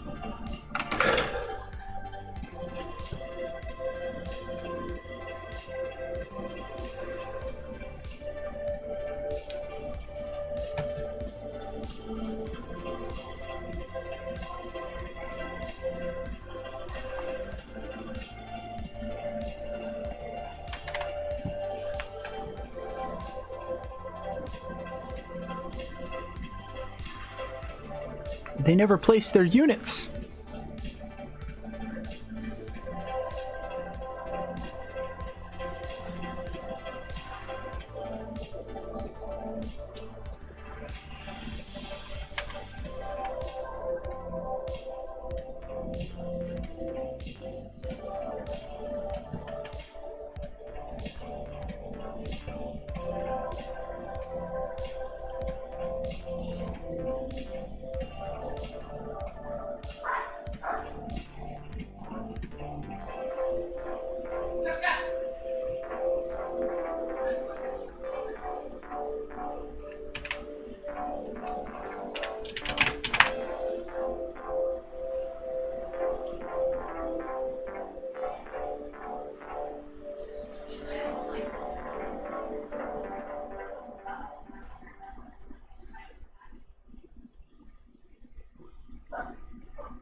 Okay.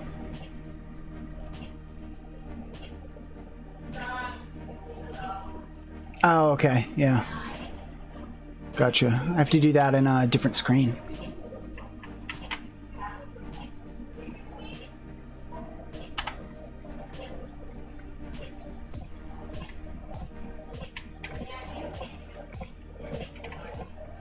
Placement period is over. Fuck. Let's just do it then.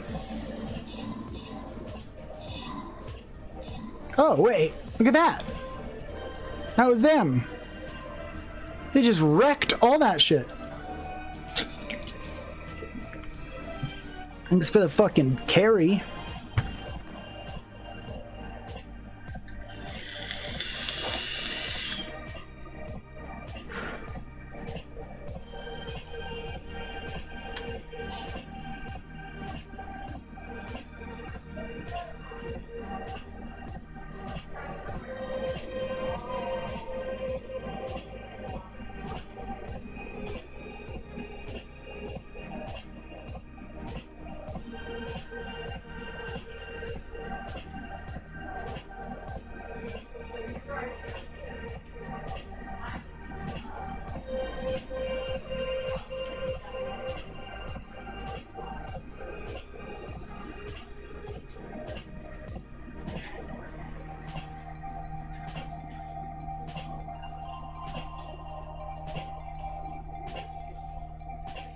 The fuck?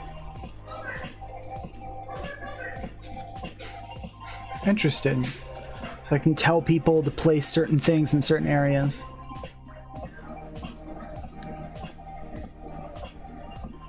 Battle ready in 29 minutes.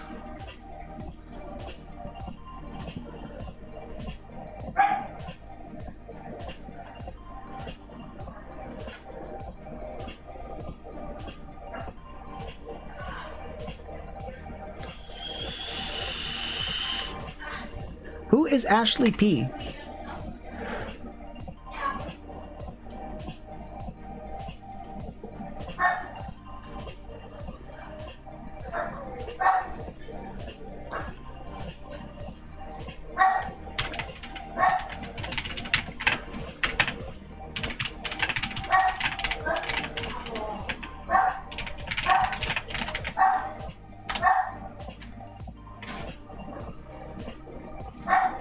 The only person who's joined the campaign so far is this person, Ashley Polarak, and I don't know who it is.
Okay, someone my friend Joe knows.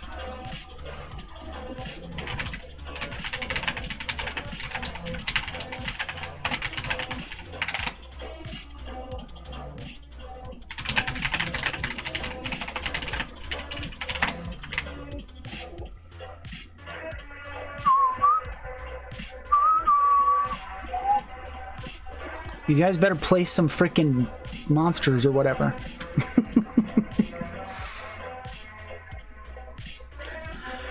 API scripts.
Awesome.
Lazy experience.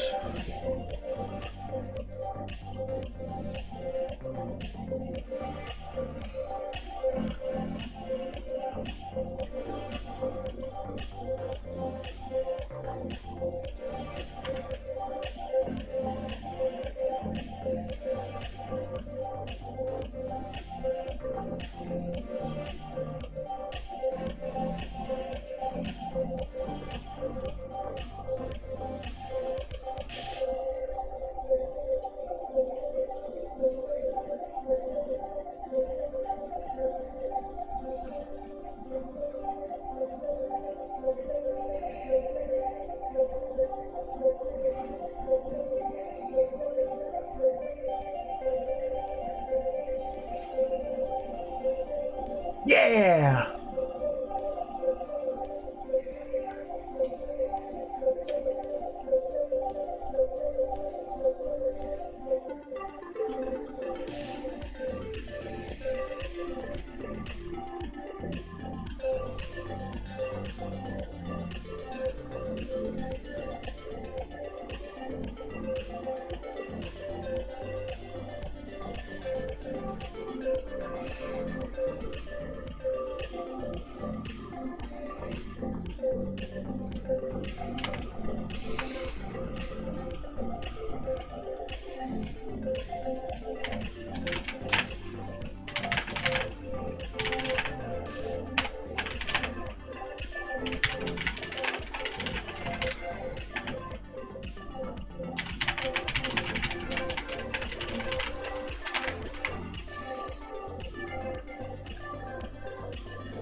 Jesus.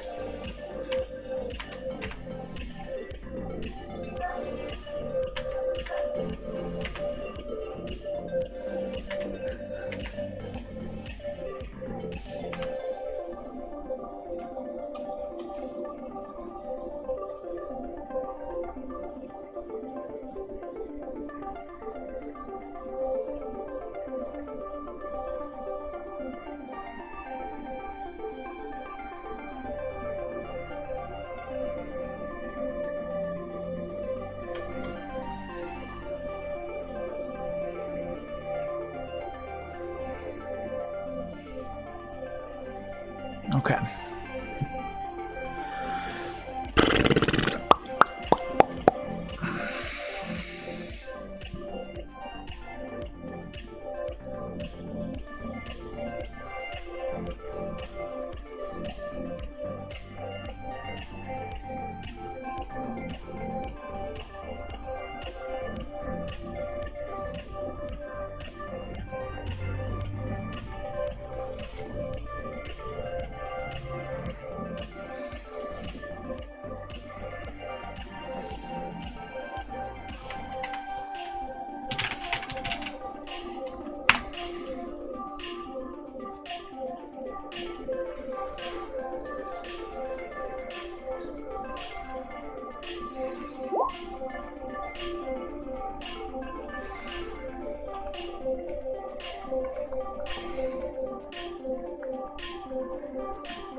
Tally, did you place your dude? Oh yeah, you did. Oh, Sista's got an epic archer. Tally's just got one little guy. All right, let's do it. We're starting the battle.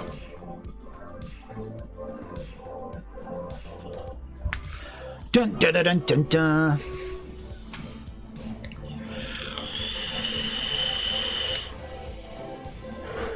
I like how I'm way in the back. I didn't understand placement at the when I was doing it at first. Sista's down. I'm coming. We're coming. Sista's squad is almost... Yes. We did it, guys. Here you go. You guys can have gold.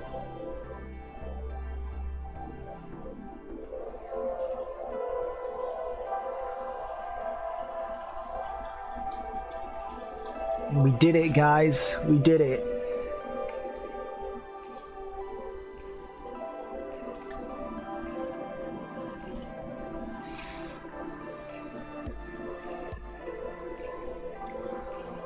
Okay, I'm gonna be...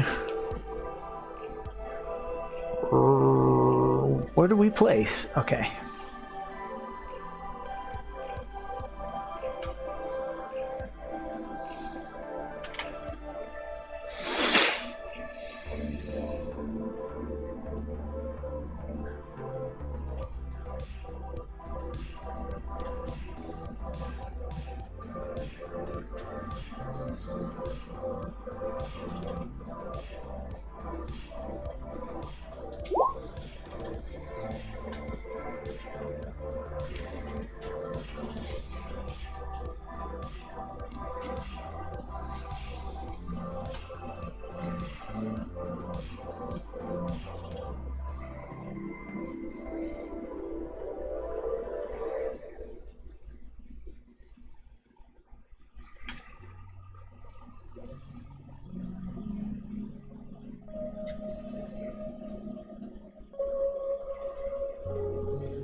Okay.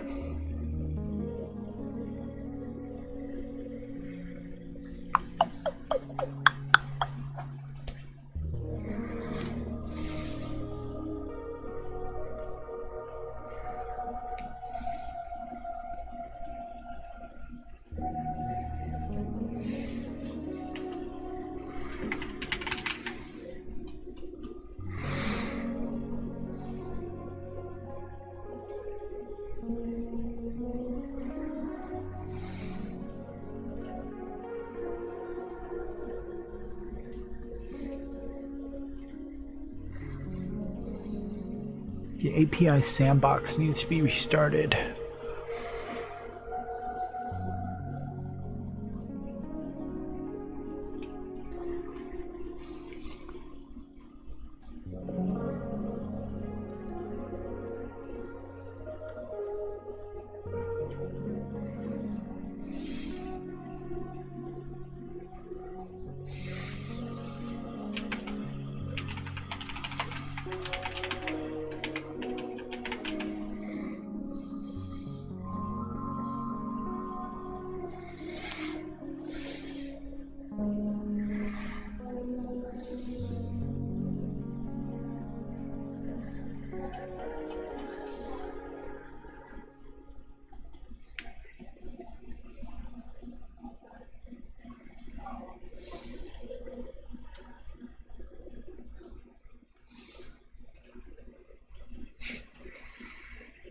Tracker Jacker. Tracker Jacker.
I'm just working around. I'm messing around in Roll20, getting ready.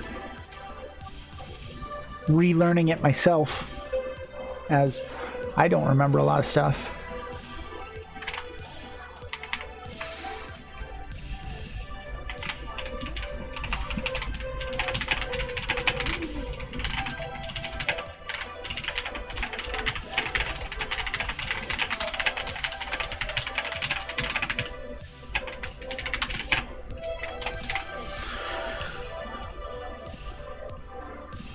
You're both in here. Let's get them.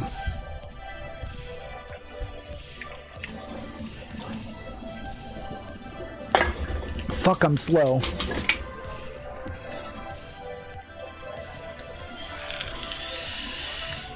Oh shit. Okay. Uh-oh. Uh-oh.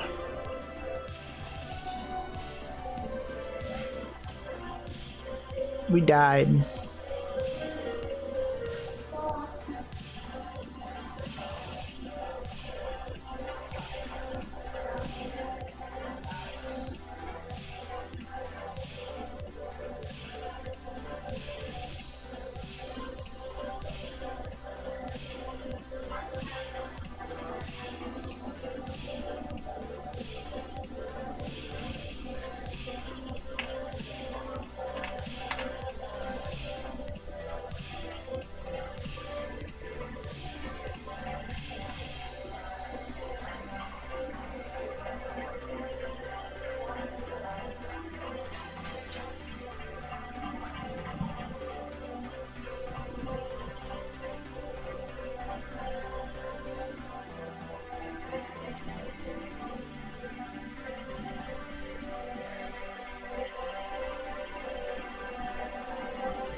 Hey, what are you doing in here?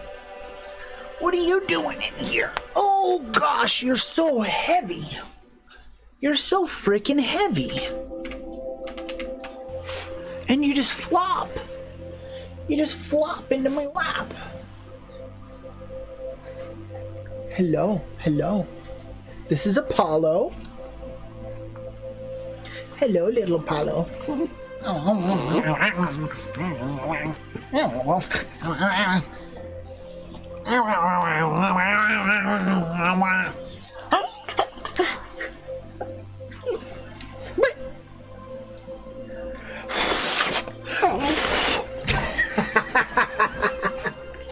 Bye. Yeah, no. I see what happened here.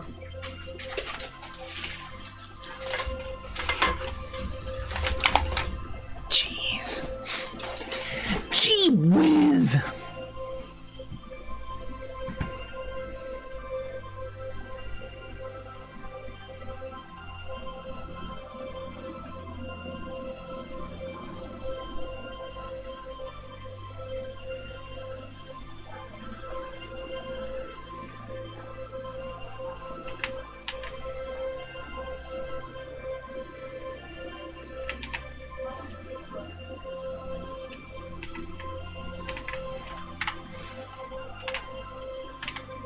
That was fucking weird.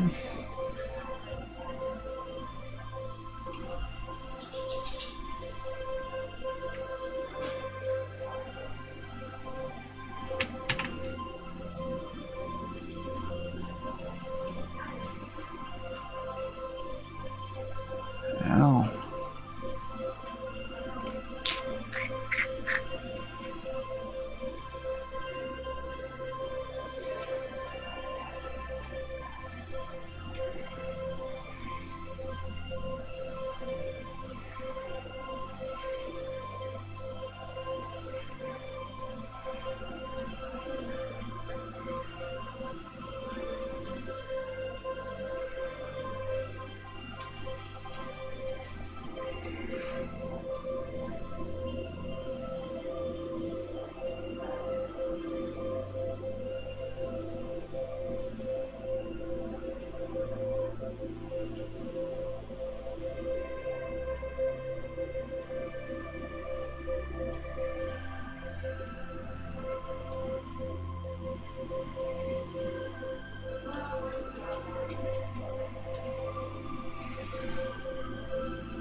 Huh. Huh.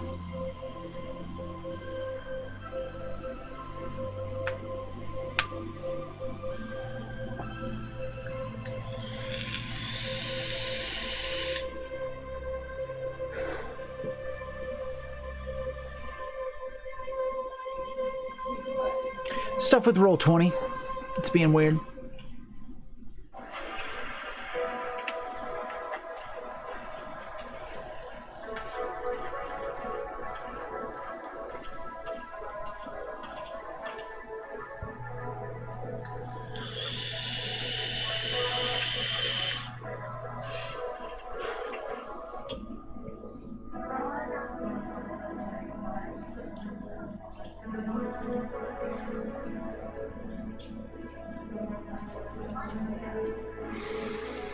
Generic 5e trap theme instead.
Power.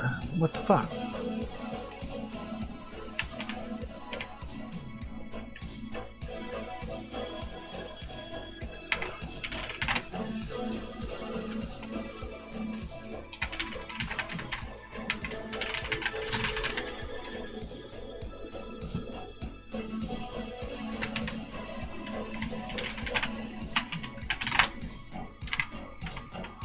Okay.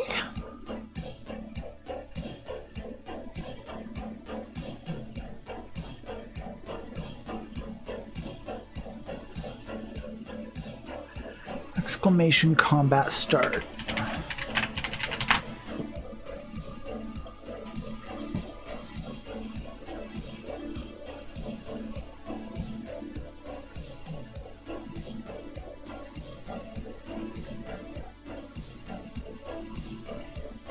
Condition.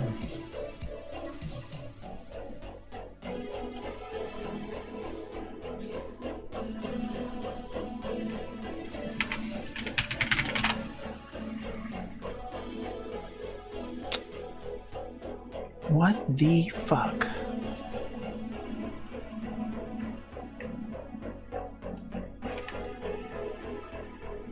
I'm so confused.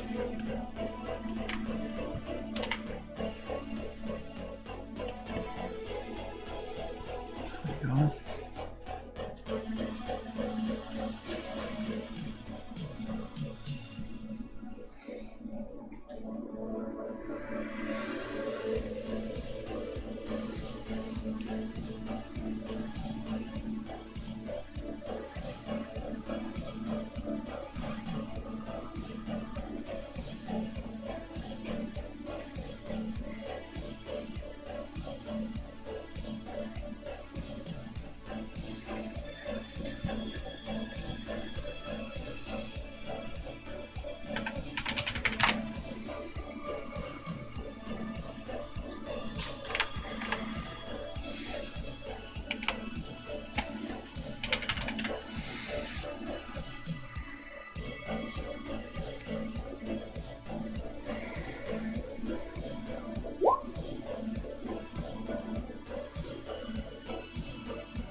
XP challenge.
Okay, that doesn't work anymore. Depreciated.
I don't know, buddy.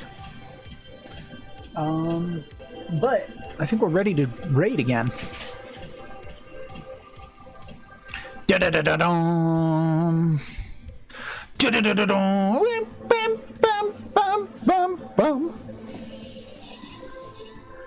Killing him. Killing him. Uh-oh. Uh-oh, guys.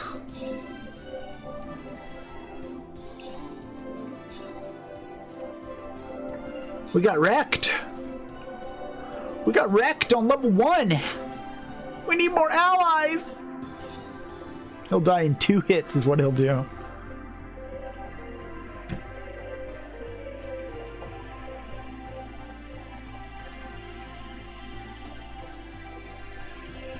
Damn. But what I can do is copy this and bring it over here.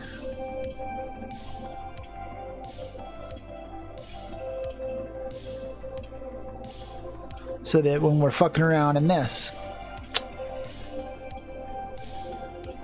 we've got that.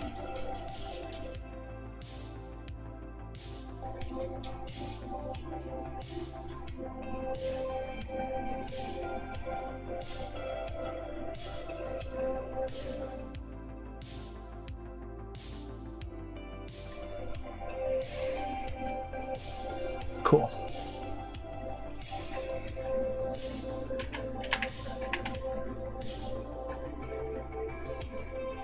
I'm going to be an archer this time. Archer commander.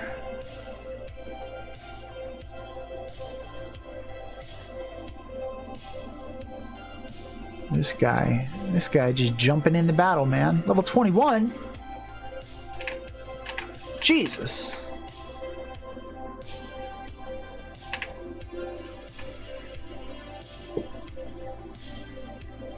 It's a trap.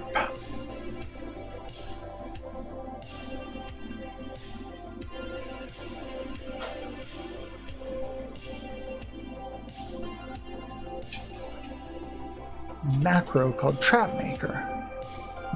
What?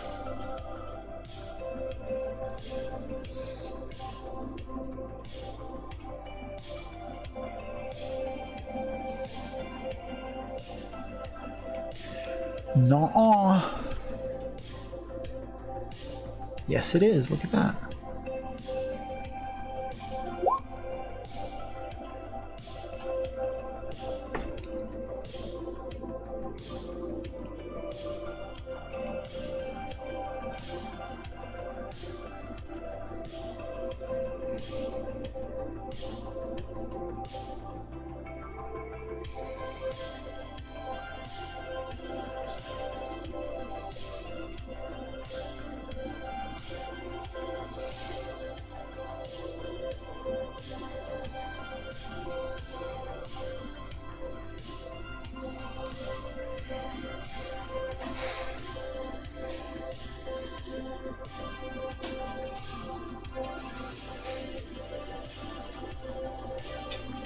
Search distance. How do I set the search DC?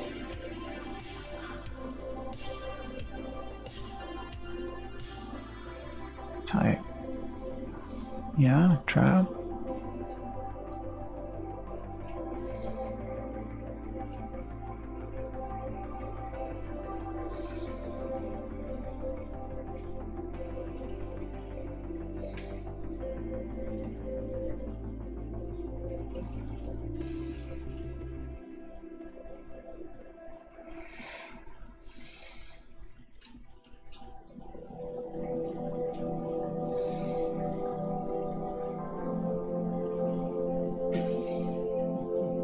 Passive perception DC. There we go.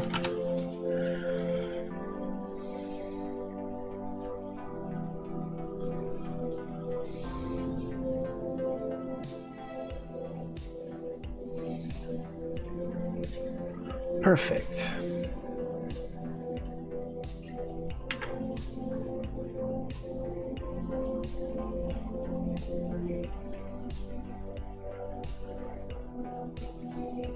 Got that down there.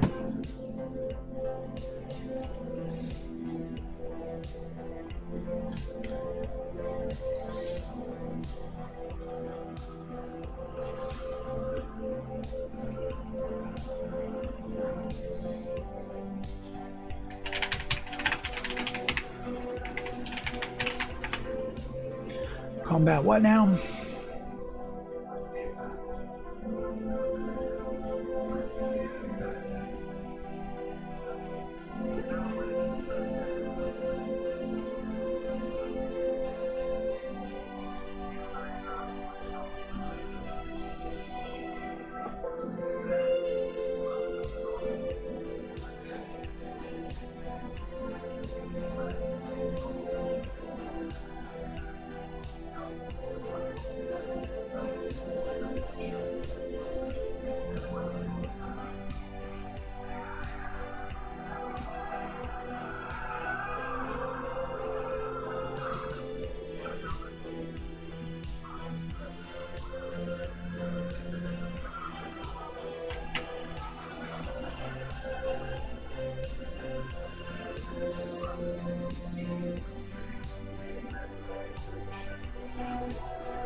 We're deleting that.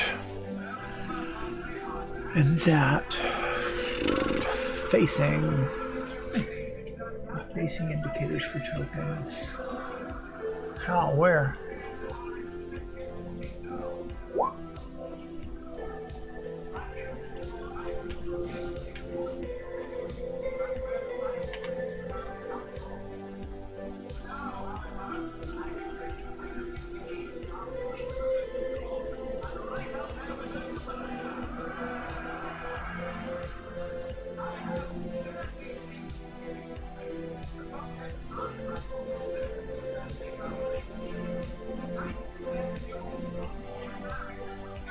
Well, where's the fucking facing, man?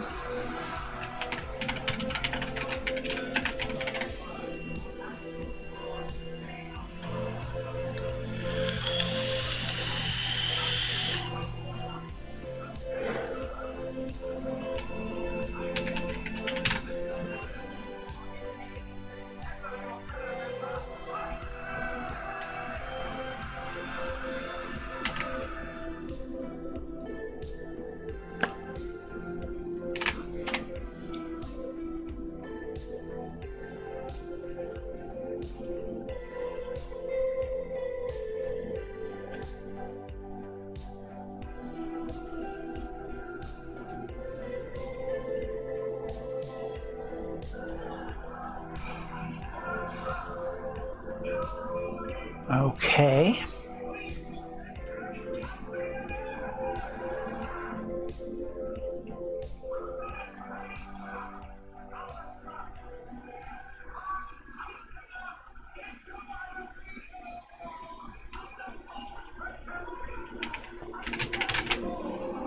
I want that.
Okay, let's get rid of Battlemaster.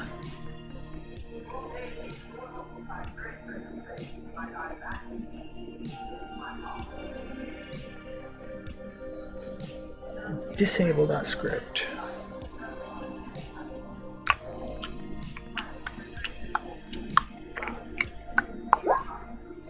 And we'll get Battlemaster instead.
Where's the fucking main menu? What are you talking about? No.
CM-main.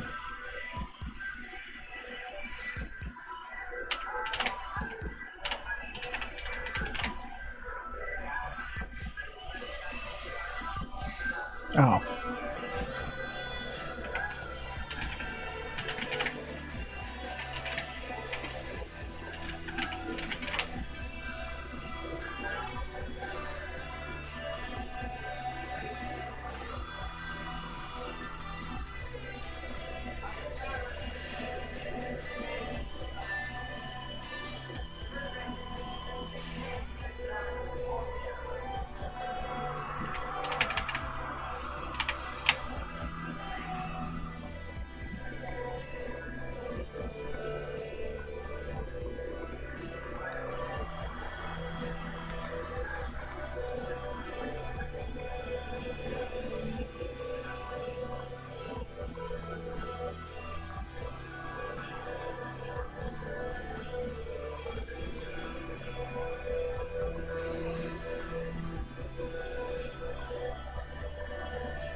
there, amigo. How you doing? So today is D&D day, my friend. I hope you looked at the book. If you didn't, we're still gonna hold your hand and guide you through, but it's most helpful if you did.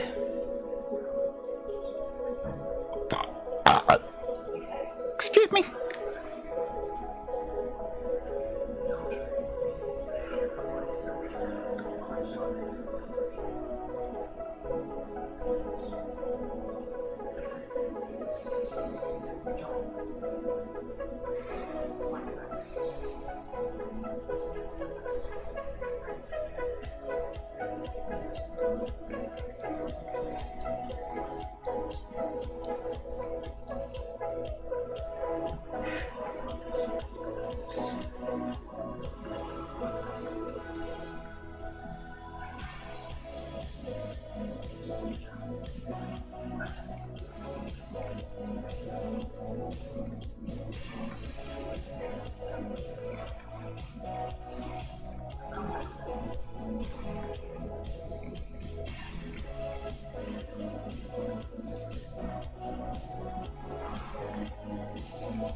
How do you fucking initialize this shit?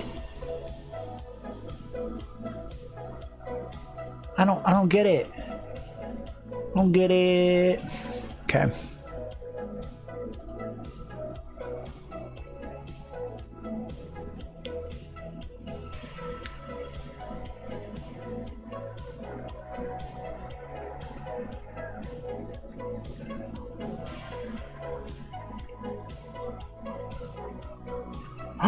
Oh, fucking cool.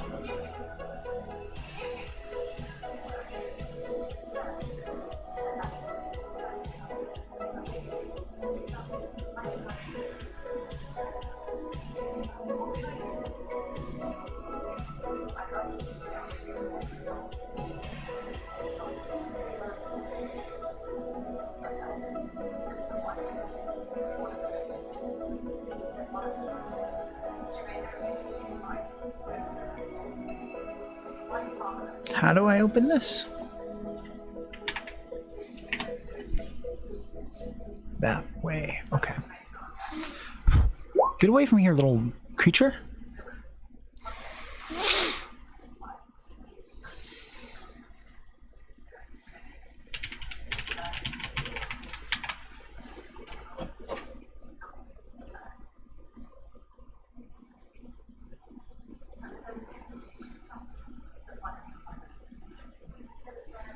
cool.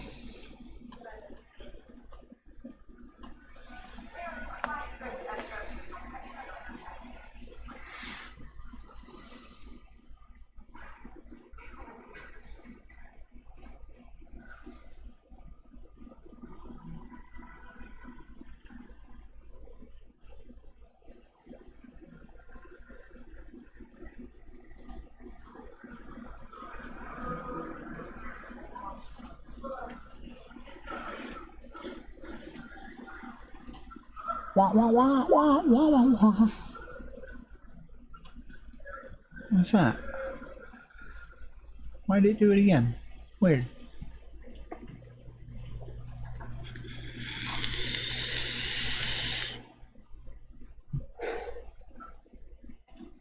That handles most of the shit that I care about, I think.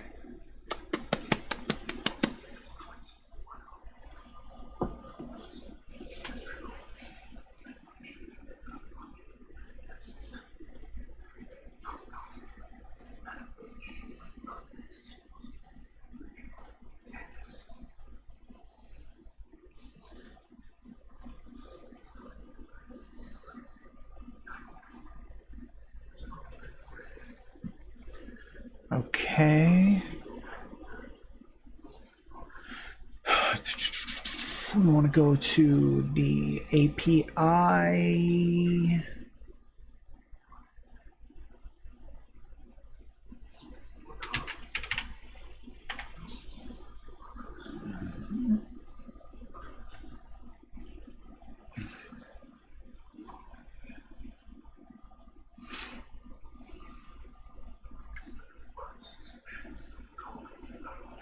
Oh yeah, what the fuck is this?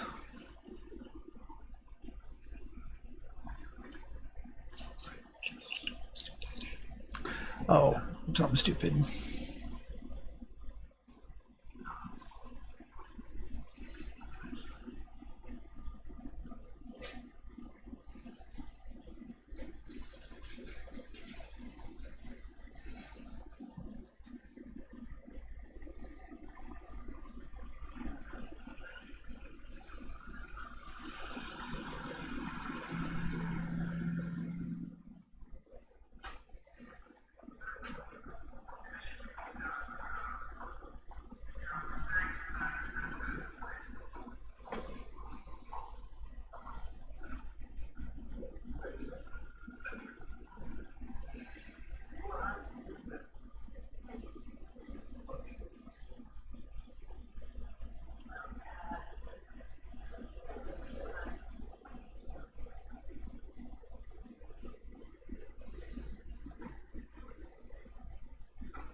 Fuck off, Pathfinder.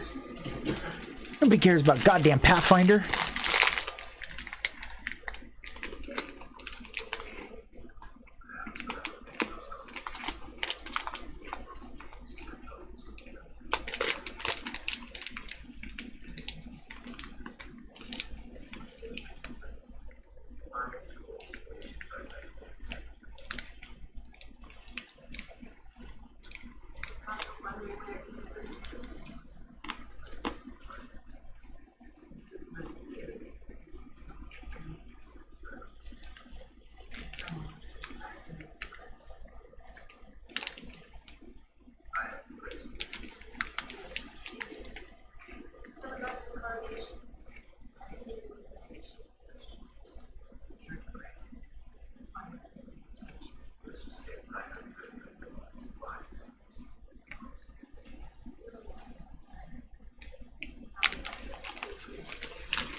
Okay.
Look at that. The battle is ready to begin.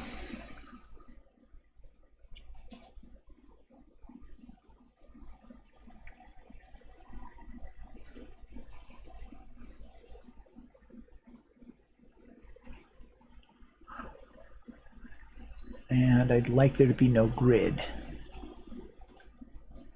Perfect. Now I can reveal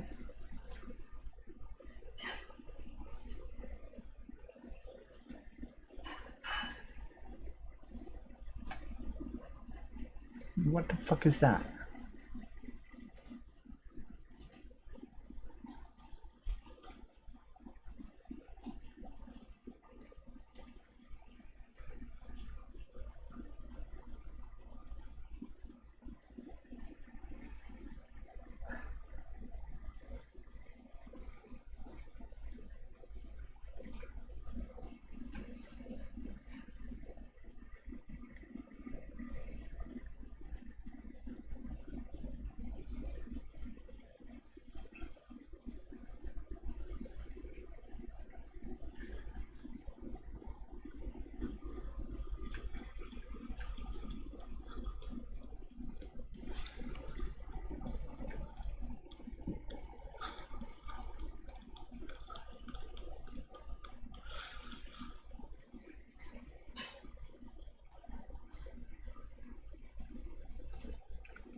Ah, I think I know what's up.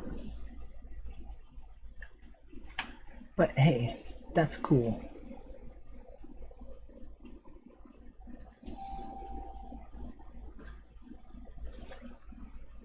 We got this.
I need a transparent PNG of an orc, and I don't want to make it myself. I'm going to have to do that, because otherwise I'm gonna be really limited to the images I see. That would be real dumb. That would be real dumb. Bum, bum, bum, bum, bum, bum, bum, bum.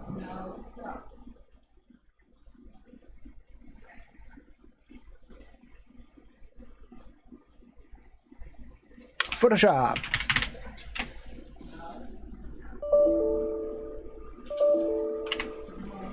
Are you guys ready to begin the battle? Looks like our fellows are on the board. Begin!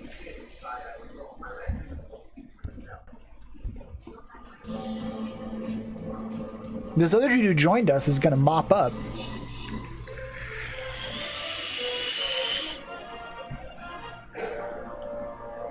Good job!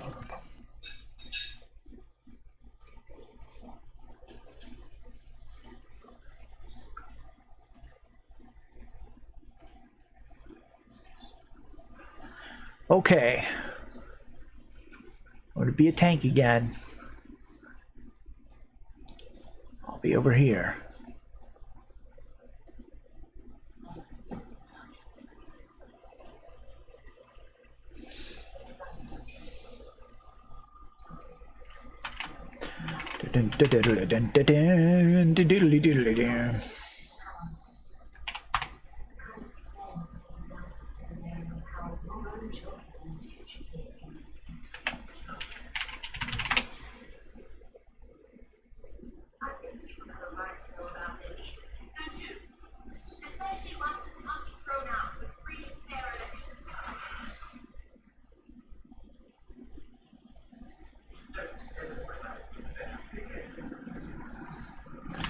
Yeah, yum da da da da da.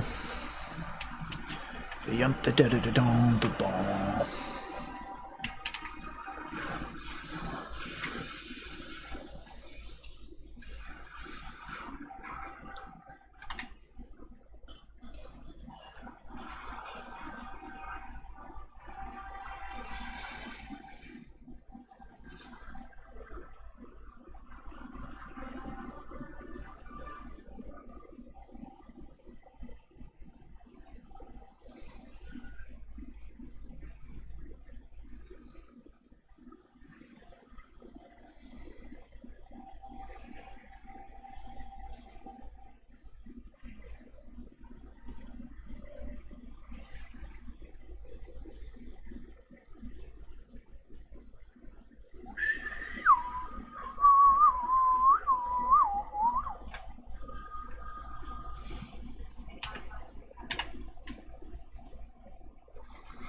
Quick export as PNG.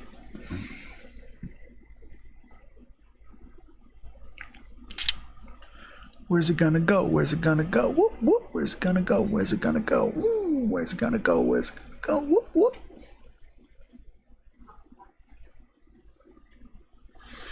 Dungeons and Dragons. I'm going to Dungeons and Dragons. With Dungeons and Dragons. With the Dungeons and Dragons.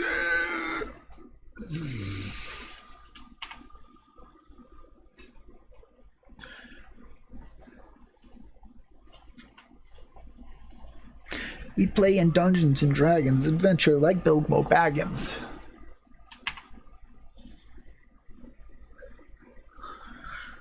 Got a bag full of haggis.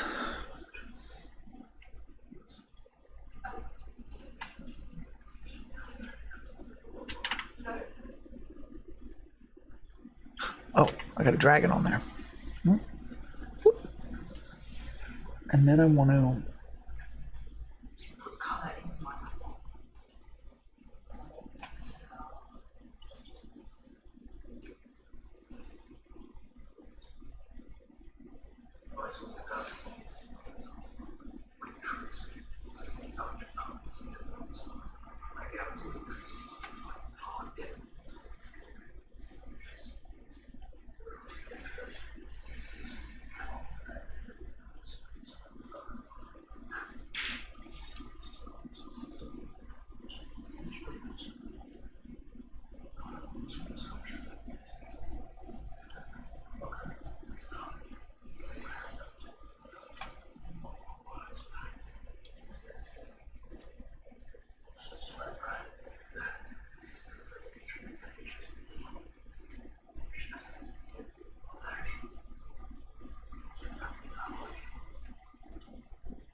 Export as Bunga.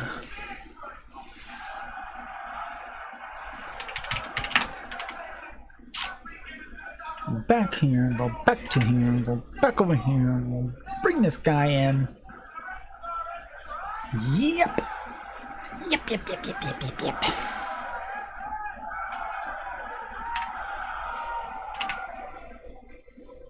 This looks like shit.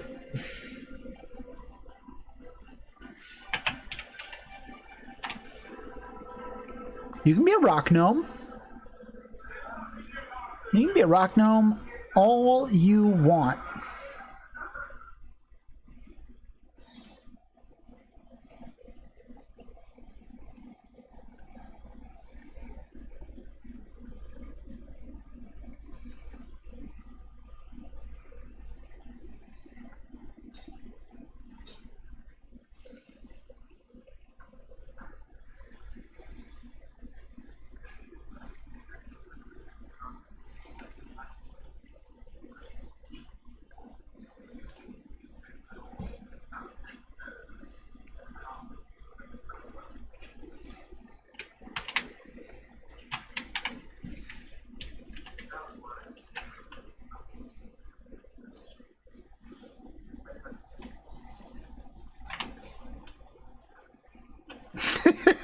Oh God, don't be an artificer. It's so compelling and so bad.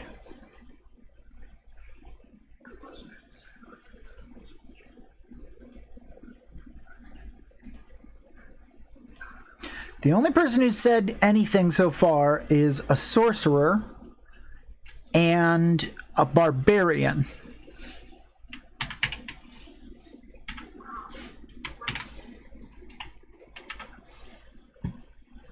A scrockerer and a barbarian. Damn it. What the fuck?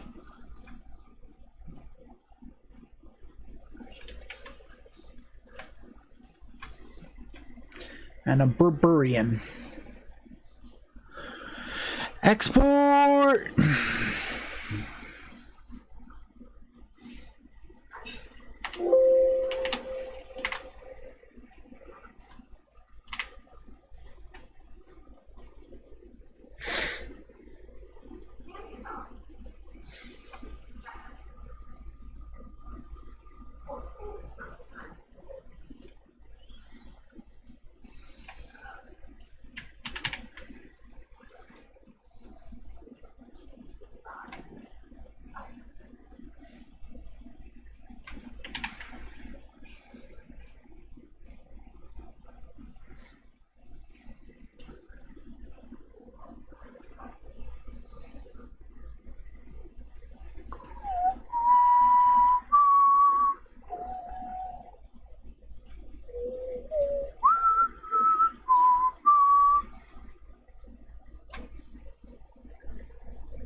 You can't be a water serpent.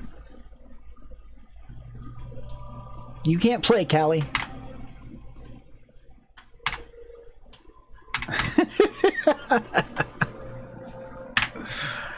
I have asked everyone to try and play as serious a character as they can because comedy will emerge from the game. So just that's the only stipulation I have. Just try and think, I want to be an adventurer in Dungeons and Dragons. Don't try and circumvent that. Or you know what I mean? Like, oh.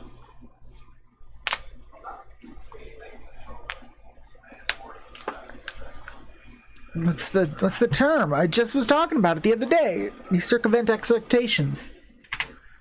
You set something up and then you do the opposite. I don't remember. I don't fucking remember anymore.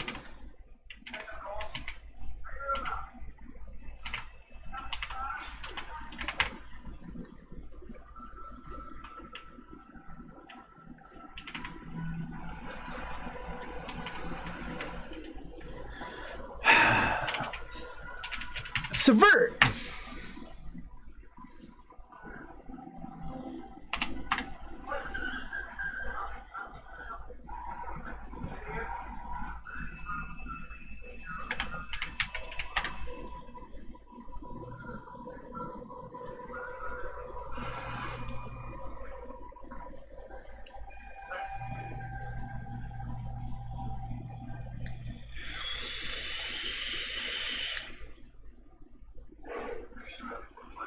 Yeah. Like, basically, once game 2 starts is when the comedy can get going. You know what I mean? Like, I want to set the frame as being serious, but then, of course, comedy just happens when you're playing D&D because everyone's not, like, a totally serious game is impossible. But if you tell everyone that, yeah, we're just trying to have fun with it, then you just have, like, out-of-hand shit really, really fast. So I like to try and push people towards serious in the beginning, and then I just let go once we really get going. I don't really do any like comedic relief very often. Well, maybe I do. Some things I do are pretty funny.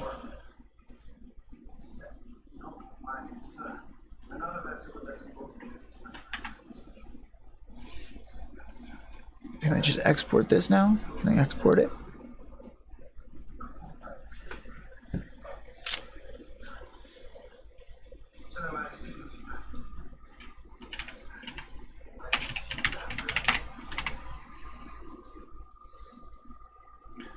Back to here, go over here, go in here. Can I bring her?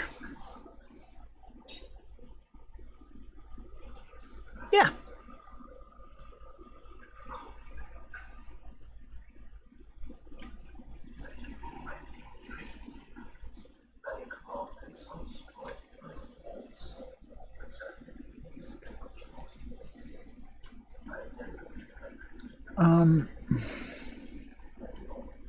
Flip horizontal. You know what, can I kind of shape this by just using an eraser and like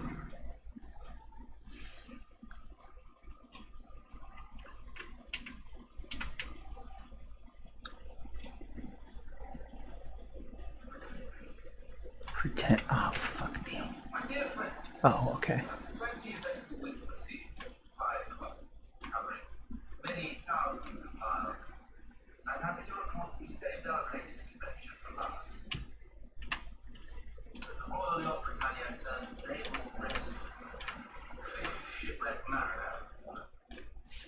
Our brilliant surgeons operated on him, and we went out of our way to return him to his home, his family.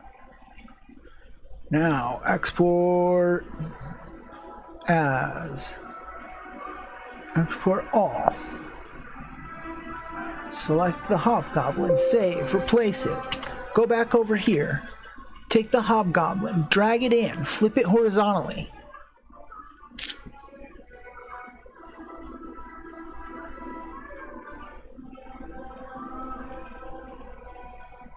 Cool. Cool.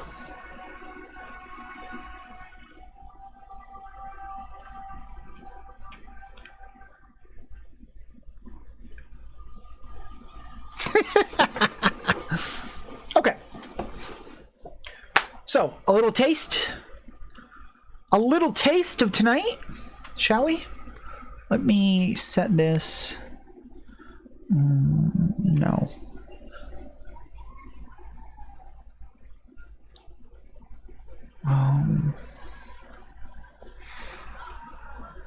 Names only. There we go. There we go.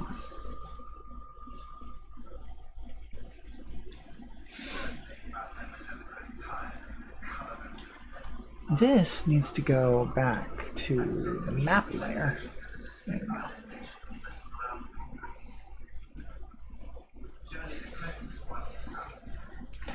Now these guys can. Really? Did I move them to the map layer on accident? Map and background. To back. Objects and tokens. Oh no, dynamic lighting. Move to token layer.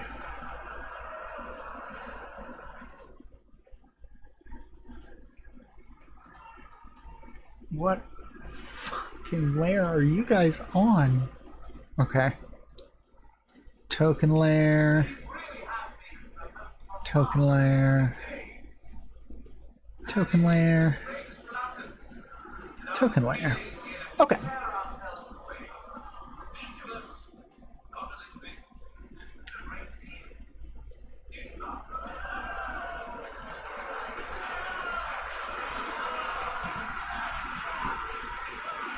Okay, check this out, friends. I get to do fun things like this. The ship enters the harbor. As you enter, you see a series of houses built alongside palm trees. This is obviously a coastal city. Castle fortifications in the background show that this city is also meant for war. An ogre merchant shouts from the docks, "Welcome, foreigners! Do you need work? We need workers!" As a hobgoblin slave master drives goblins onto the ship to help unload the cargo.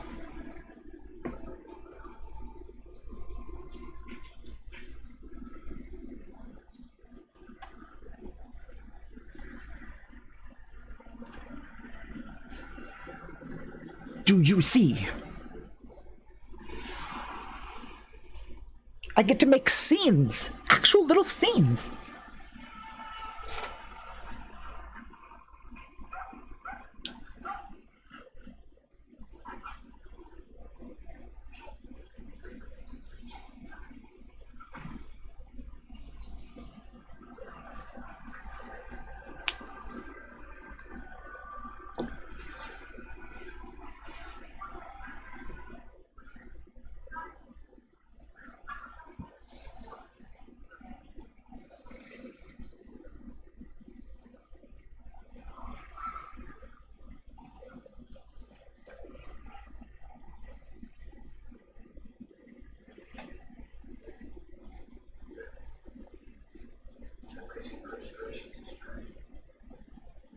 Well, Callie.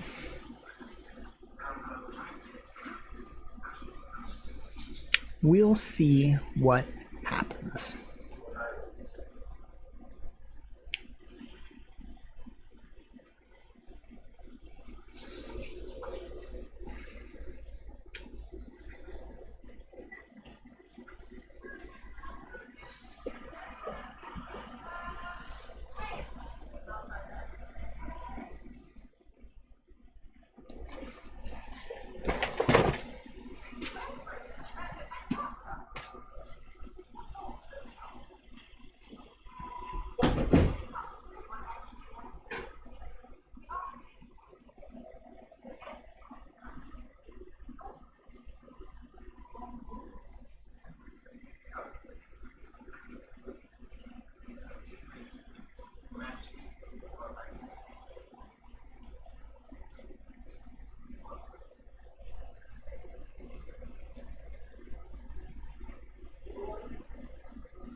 Yep.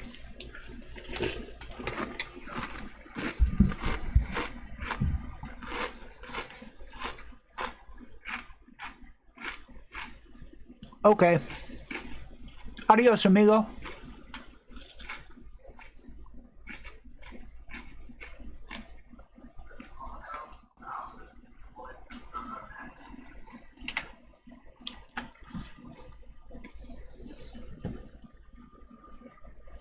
Okay. I figured I'd help you make a character tonight, but I just want you to figure out what you want to be.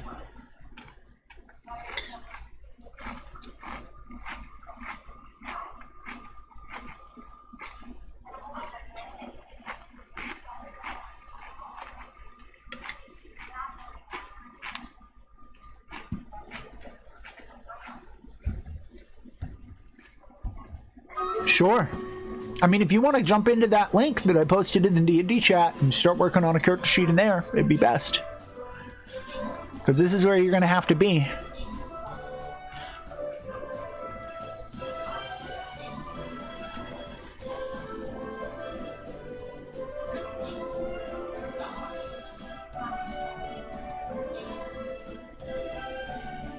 So doing one on paper is useful to be able to import it over, but just in the sense that you'll already know everything that you want and you'll just be importing it.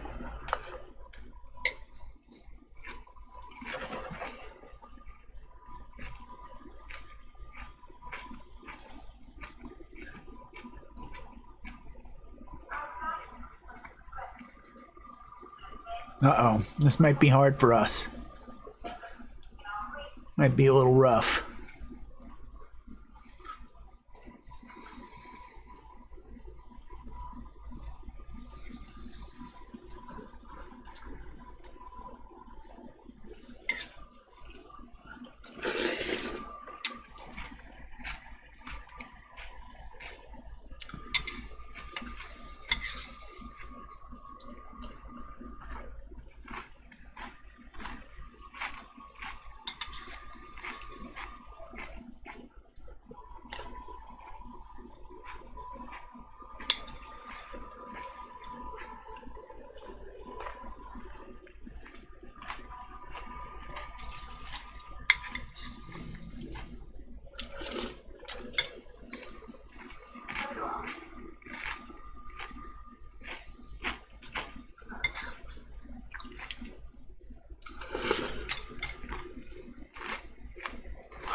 Adios, amigo.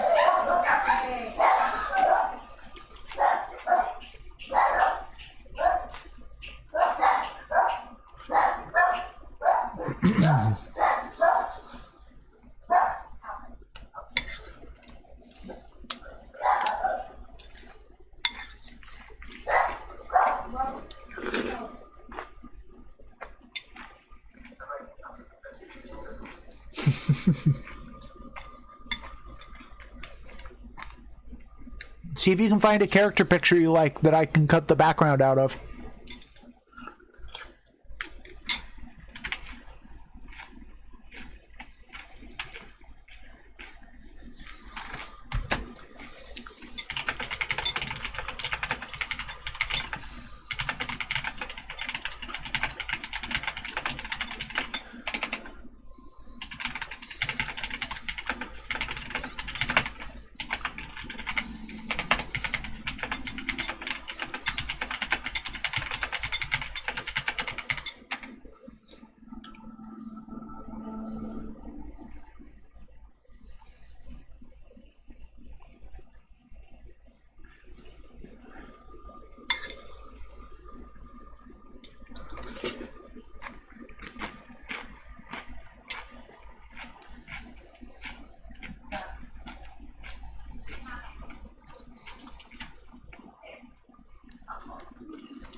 Battle ready in 26 minutes.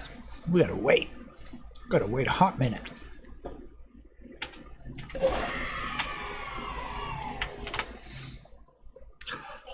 Ba-ba-ba-ba-ba-ba-ba-ba-bum.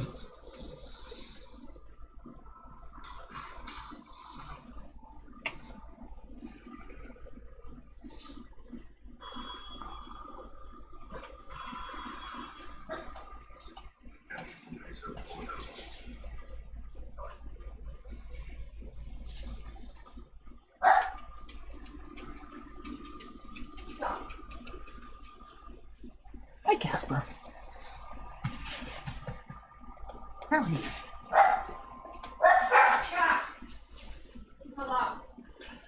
More dogs doing more dog things.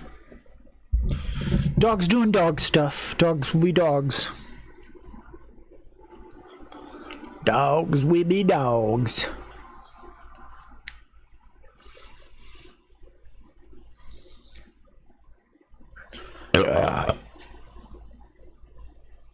Casper burp like that. It's terrible.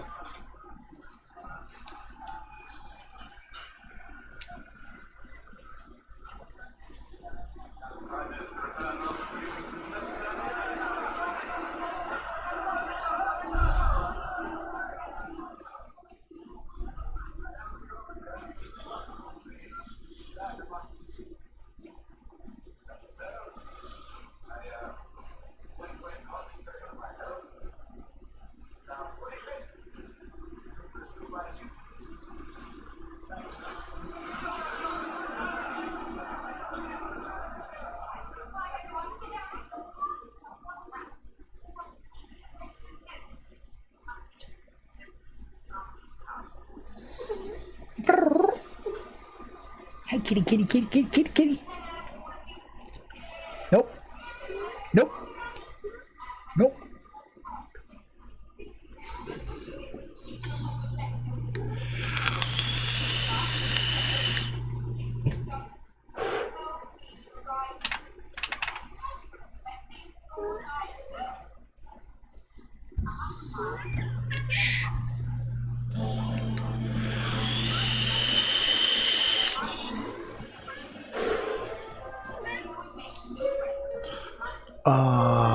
Everyone got killed instantly? The hell was that?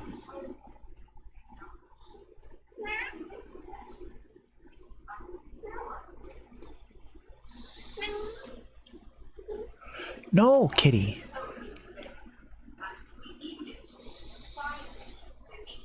No, kitty. No.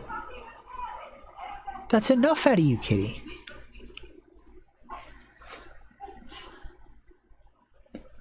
Really? It's just enough. It's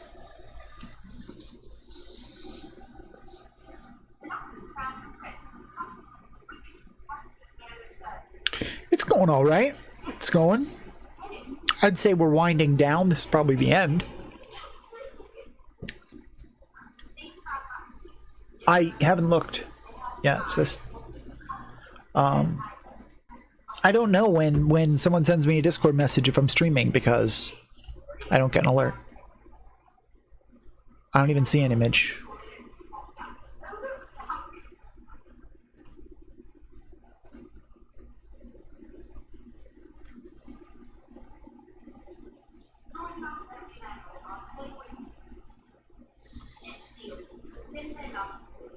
Did the image seem to... What?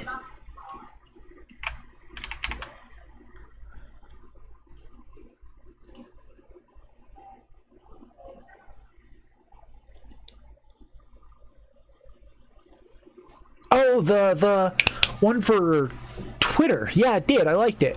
It was good.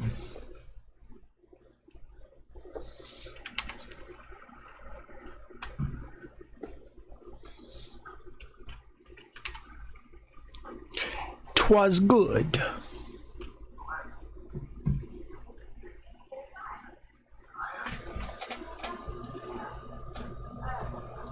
Boy.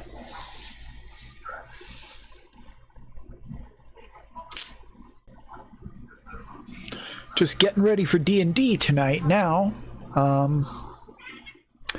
Kitty cat, I swear, you're really getting to be too much.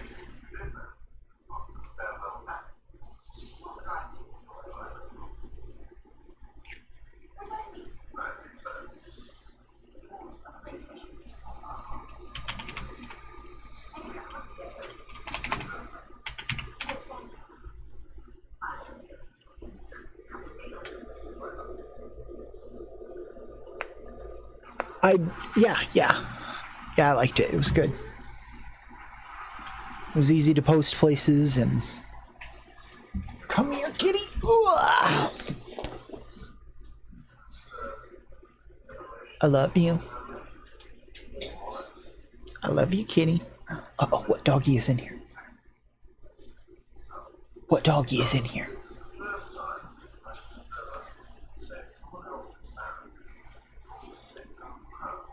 Michi gets so many cuddles, it's ridiculous. She gets cuddled all day.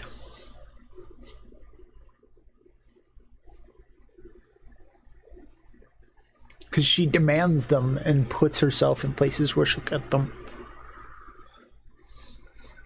You like this, Michi? Is this good? Oh no? You don't like it? Because you do it to me all the time. No? You're not enjoying that? Ooh, but I love you. Ooh. Because she's my favorite cat. Well, she's the closest cat to me, so she gets all the cuddles. And the face squishes.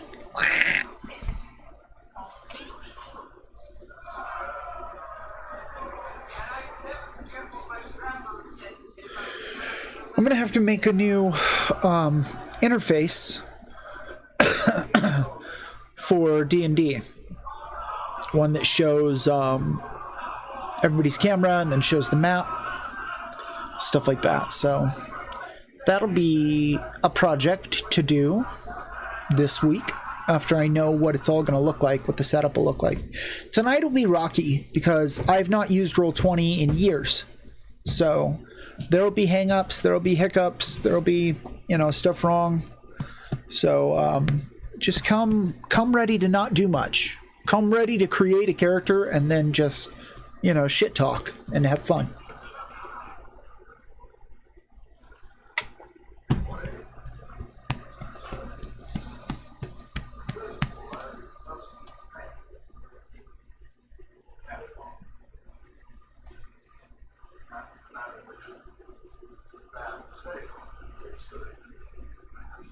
Yeah, I don't know. Who knows when that was? I need a second account, I think. So that way I can, log in again as a player.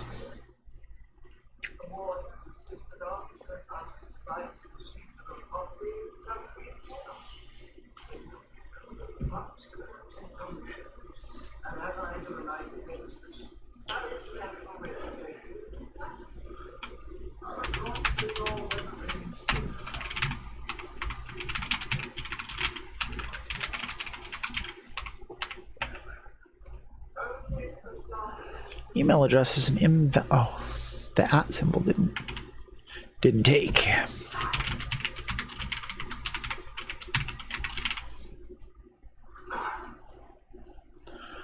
And then I will join my own campaign as a playa, not a playa hater.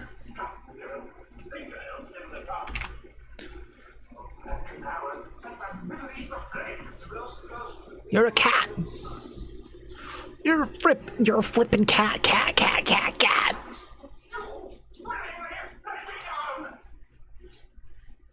I guess you can snuggle your mom. It's kind of a weird thing to do, but okay.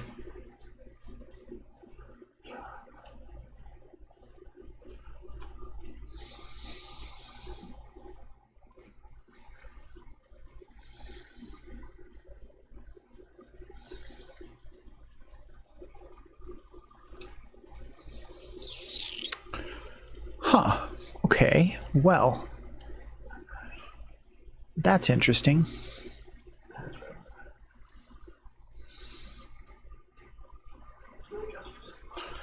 Where did the player site token go?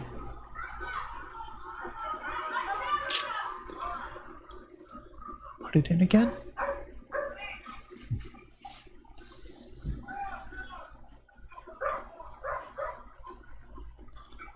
This thing is supposed to give the players sight.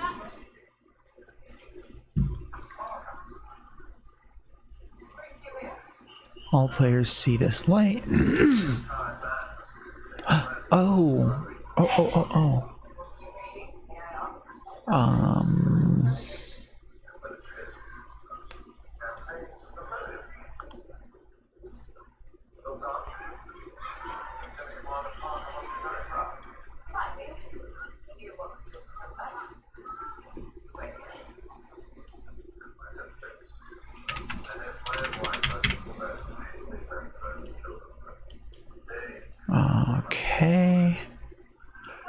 group has sight. 999.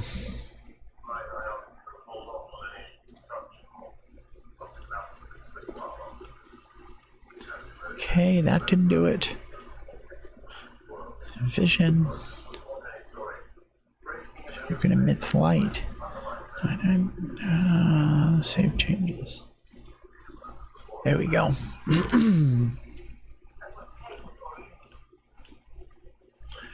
Now this thing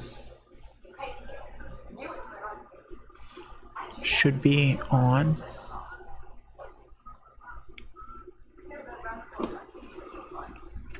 The sight layer.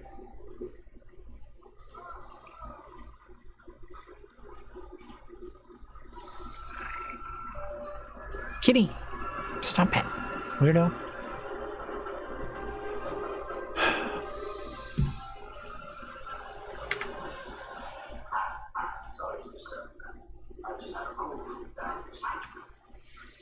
Okay, draw shape.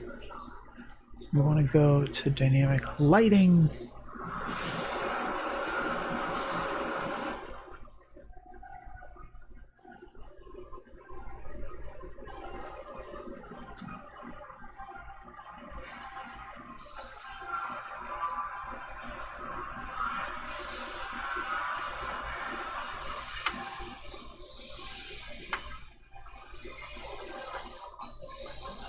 There's the other one.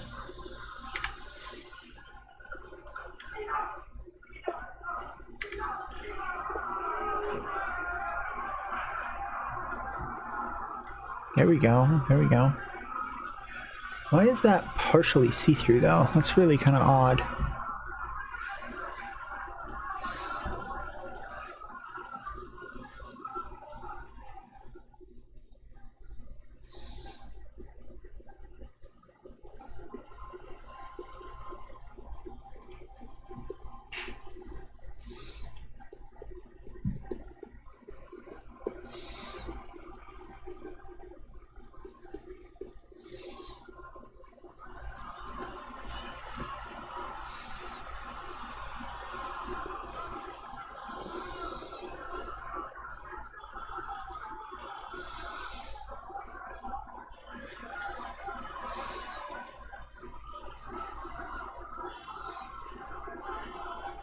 Okay, you're able to see this whole thing.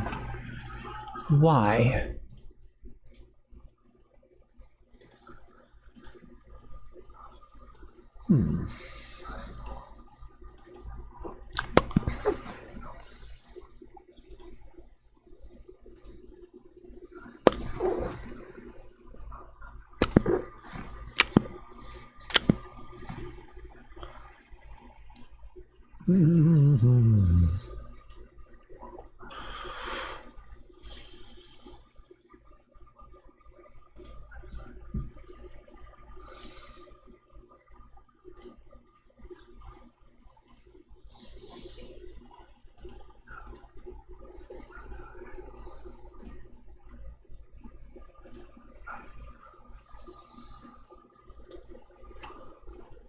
Huh.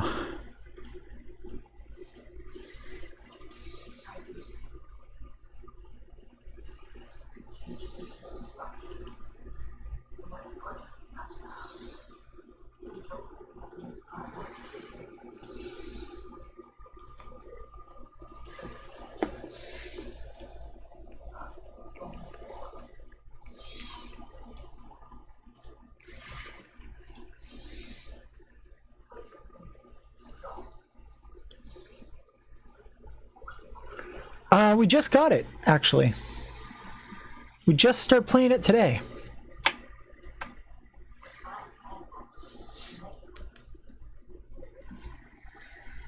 I have cat hair in my mouth. Thanks, Michi. God damn it, I don't want to drink a bunch of cat hair.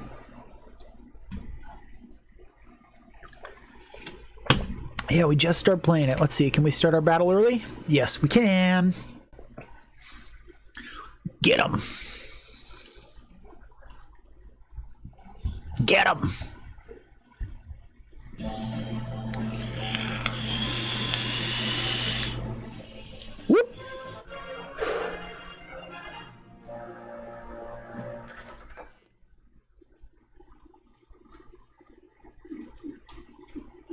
Received 990. Really? Okay. I can do that. I will switch to doing that.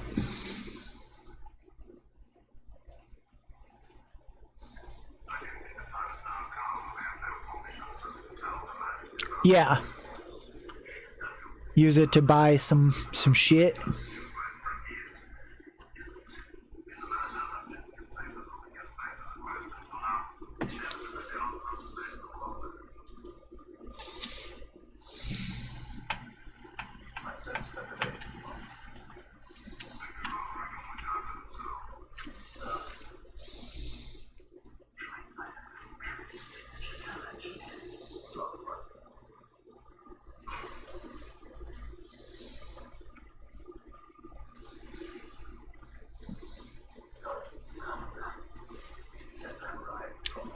Oh, I get it. I get it now. Yeah, it kind of makes sense. Especially since I'm always playing and various team members come and go. Set it so that way. I'm also working on a campaign in Roll20 on another screen, so when I'm kind of talking to myself, it's usually about that. Dynamic lighting. Yes, turn that off. Awesome. Now go into this guy, this feller, turn that on, save changes. What do we got now? Boom. Boom. Boombastic.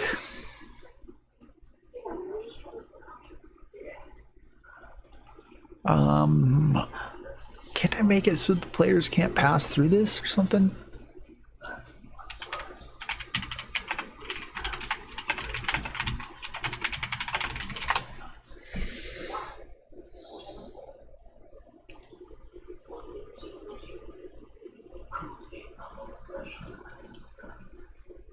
Stat log, but the best use to upgrade. Okay, yeah, we have Discord.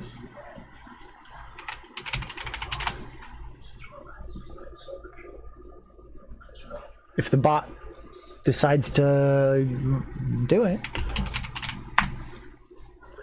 What the hell, bot? Oh, there we go. Shit, I don't even know if that one works. Hold on, I'll get the real one.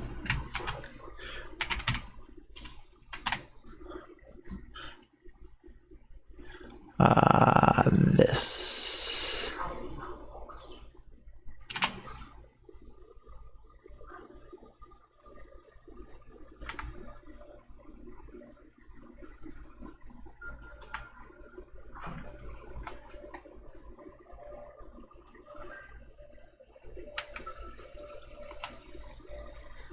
Fuck.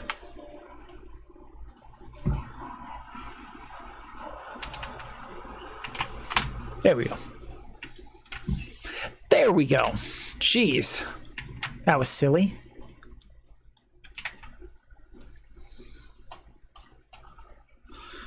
Bom, bom, ba-dum, bom, bom.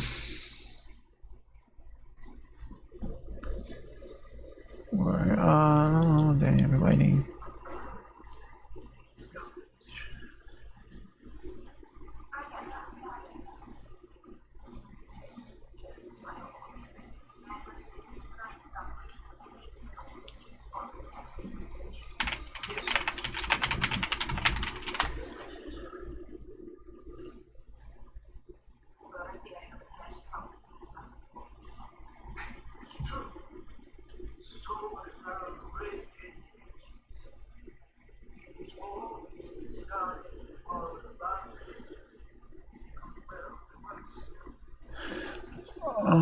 Okay, let me see what's going on with the, Hi, kitty. Yeah, I know, you're a cat. How do I set it so the players cannot pass through? Restrict movement. Perfect.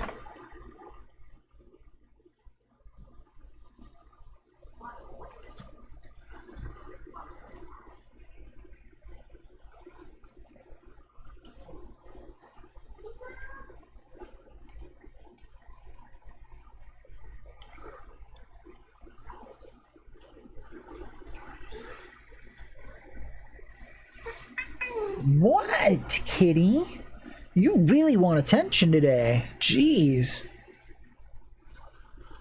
Really crazy. Crazy cat. You're a crazy girl. You know that, kitty? You're a crazy cat girl. Crazy cat lady, if you would. If you would. Yeah, you are a crazy cat lady. Yoink. Then lay down and be calm. Be calm, sweet kitty.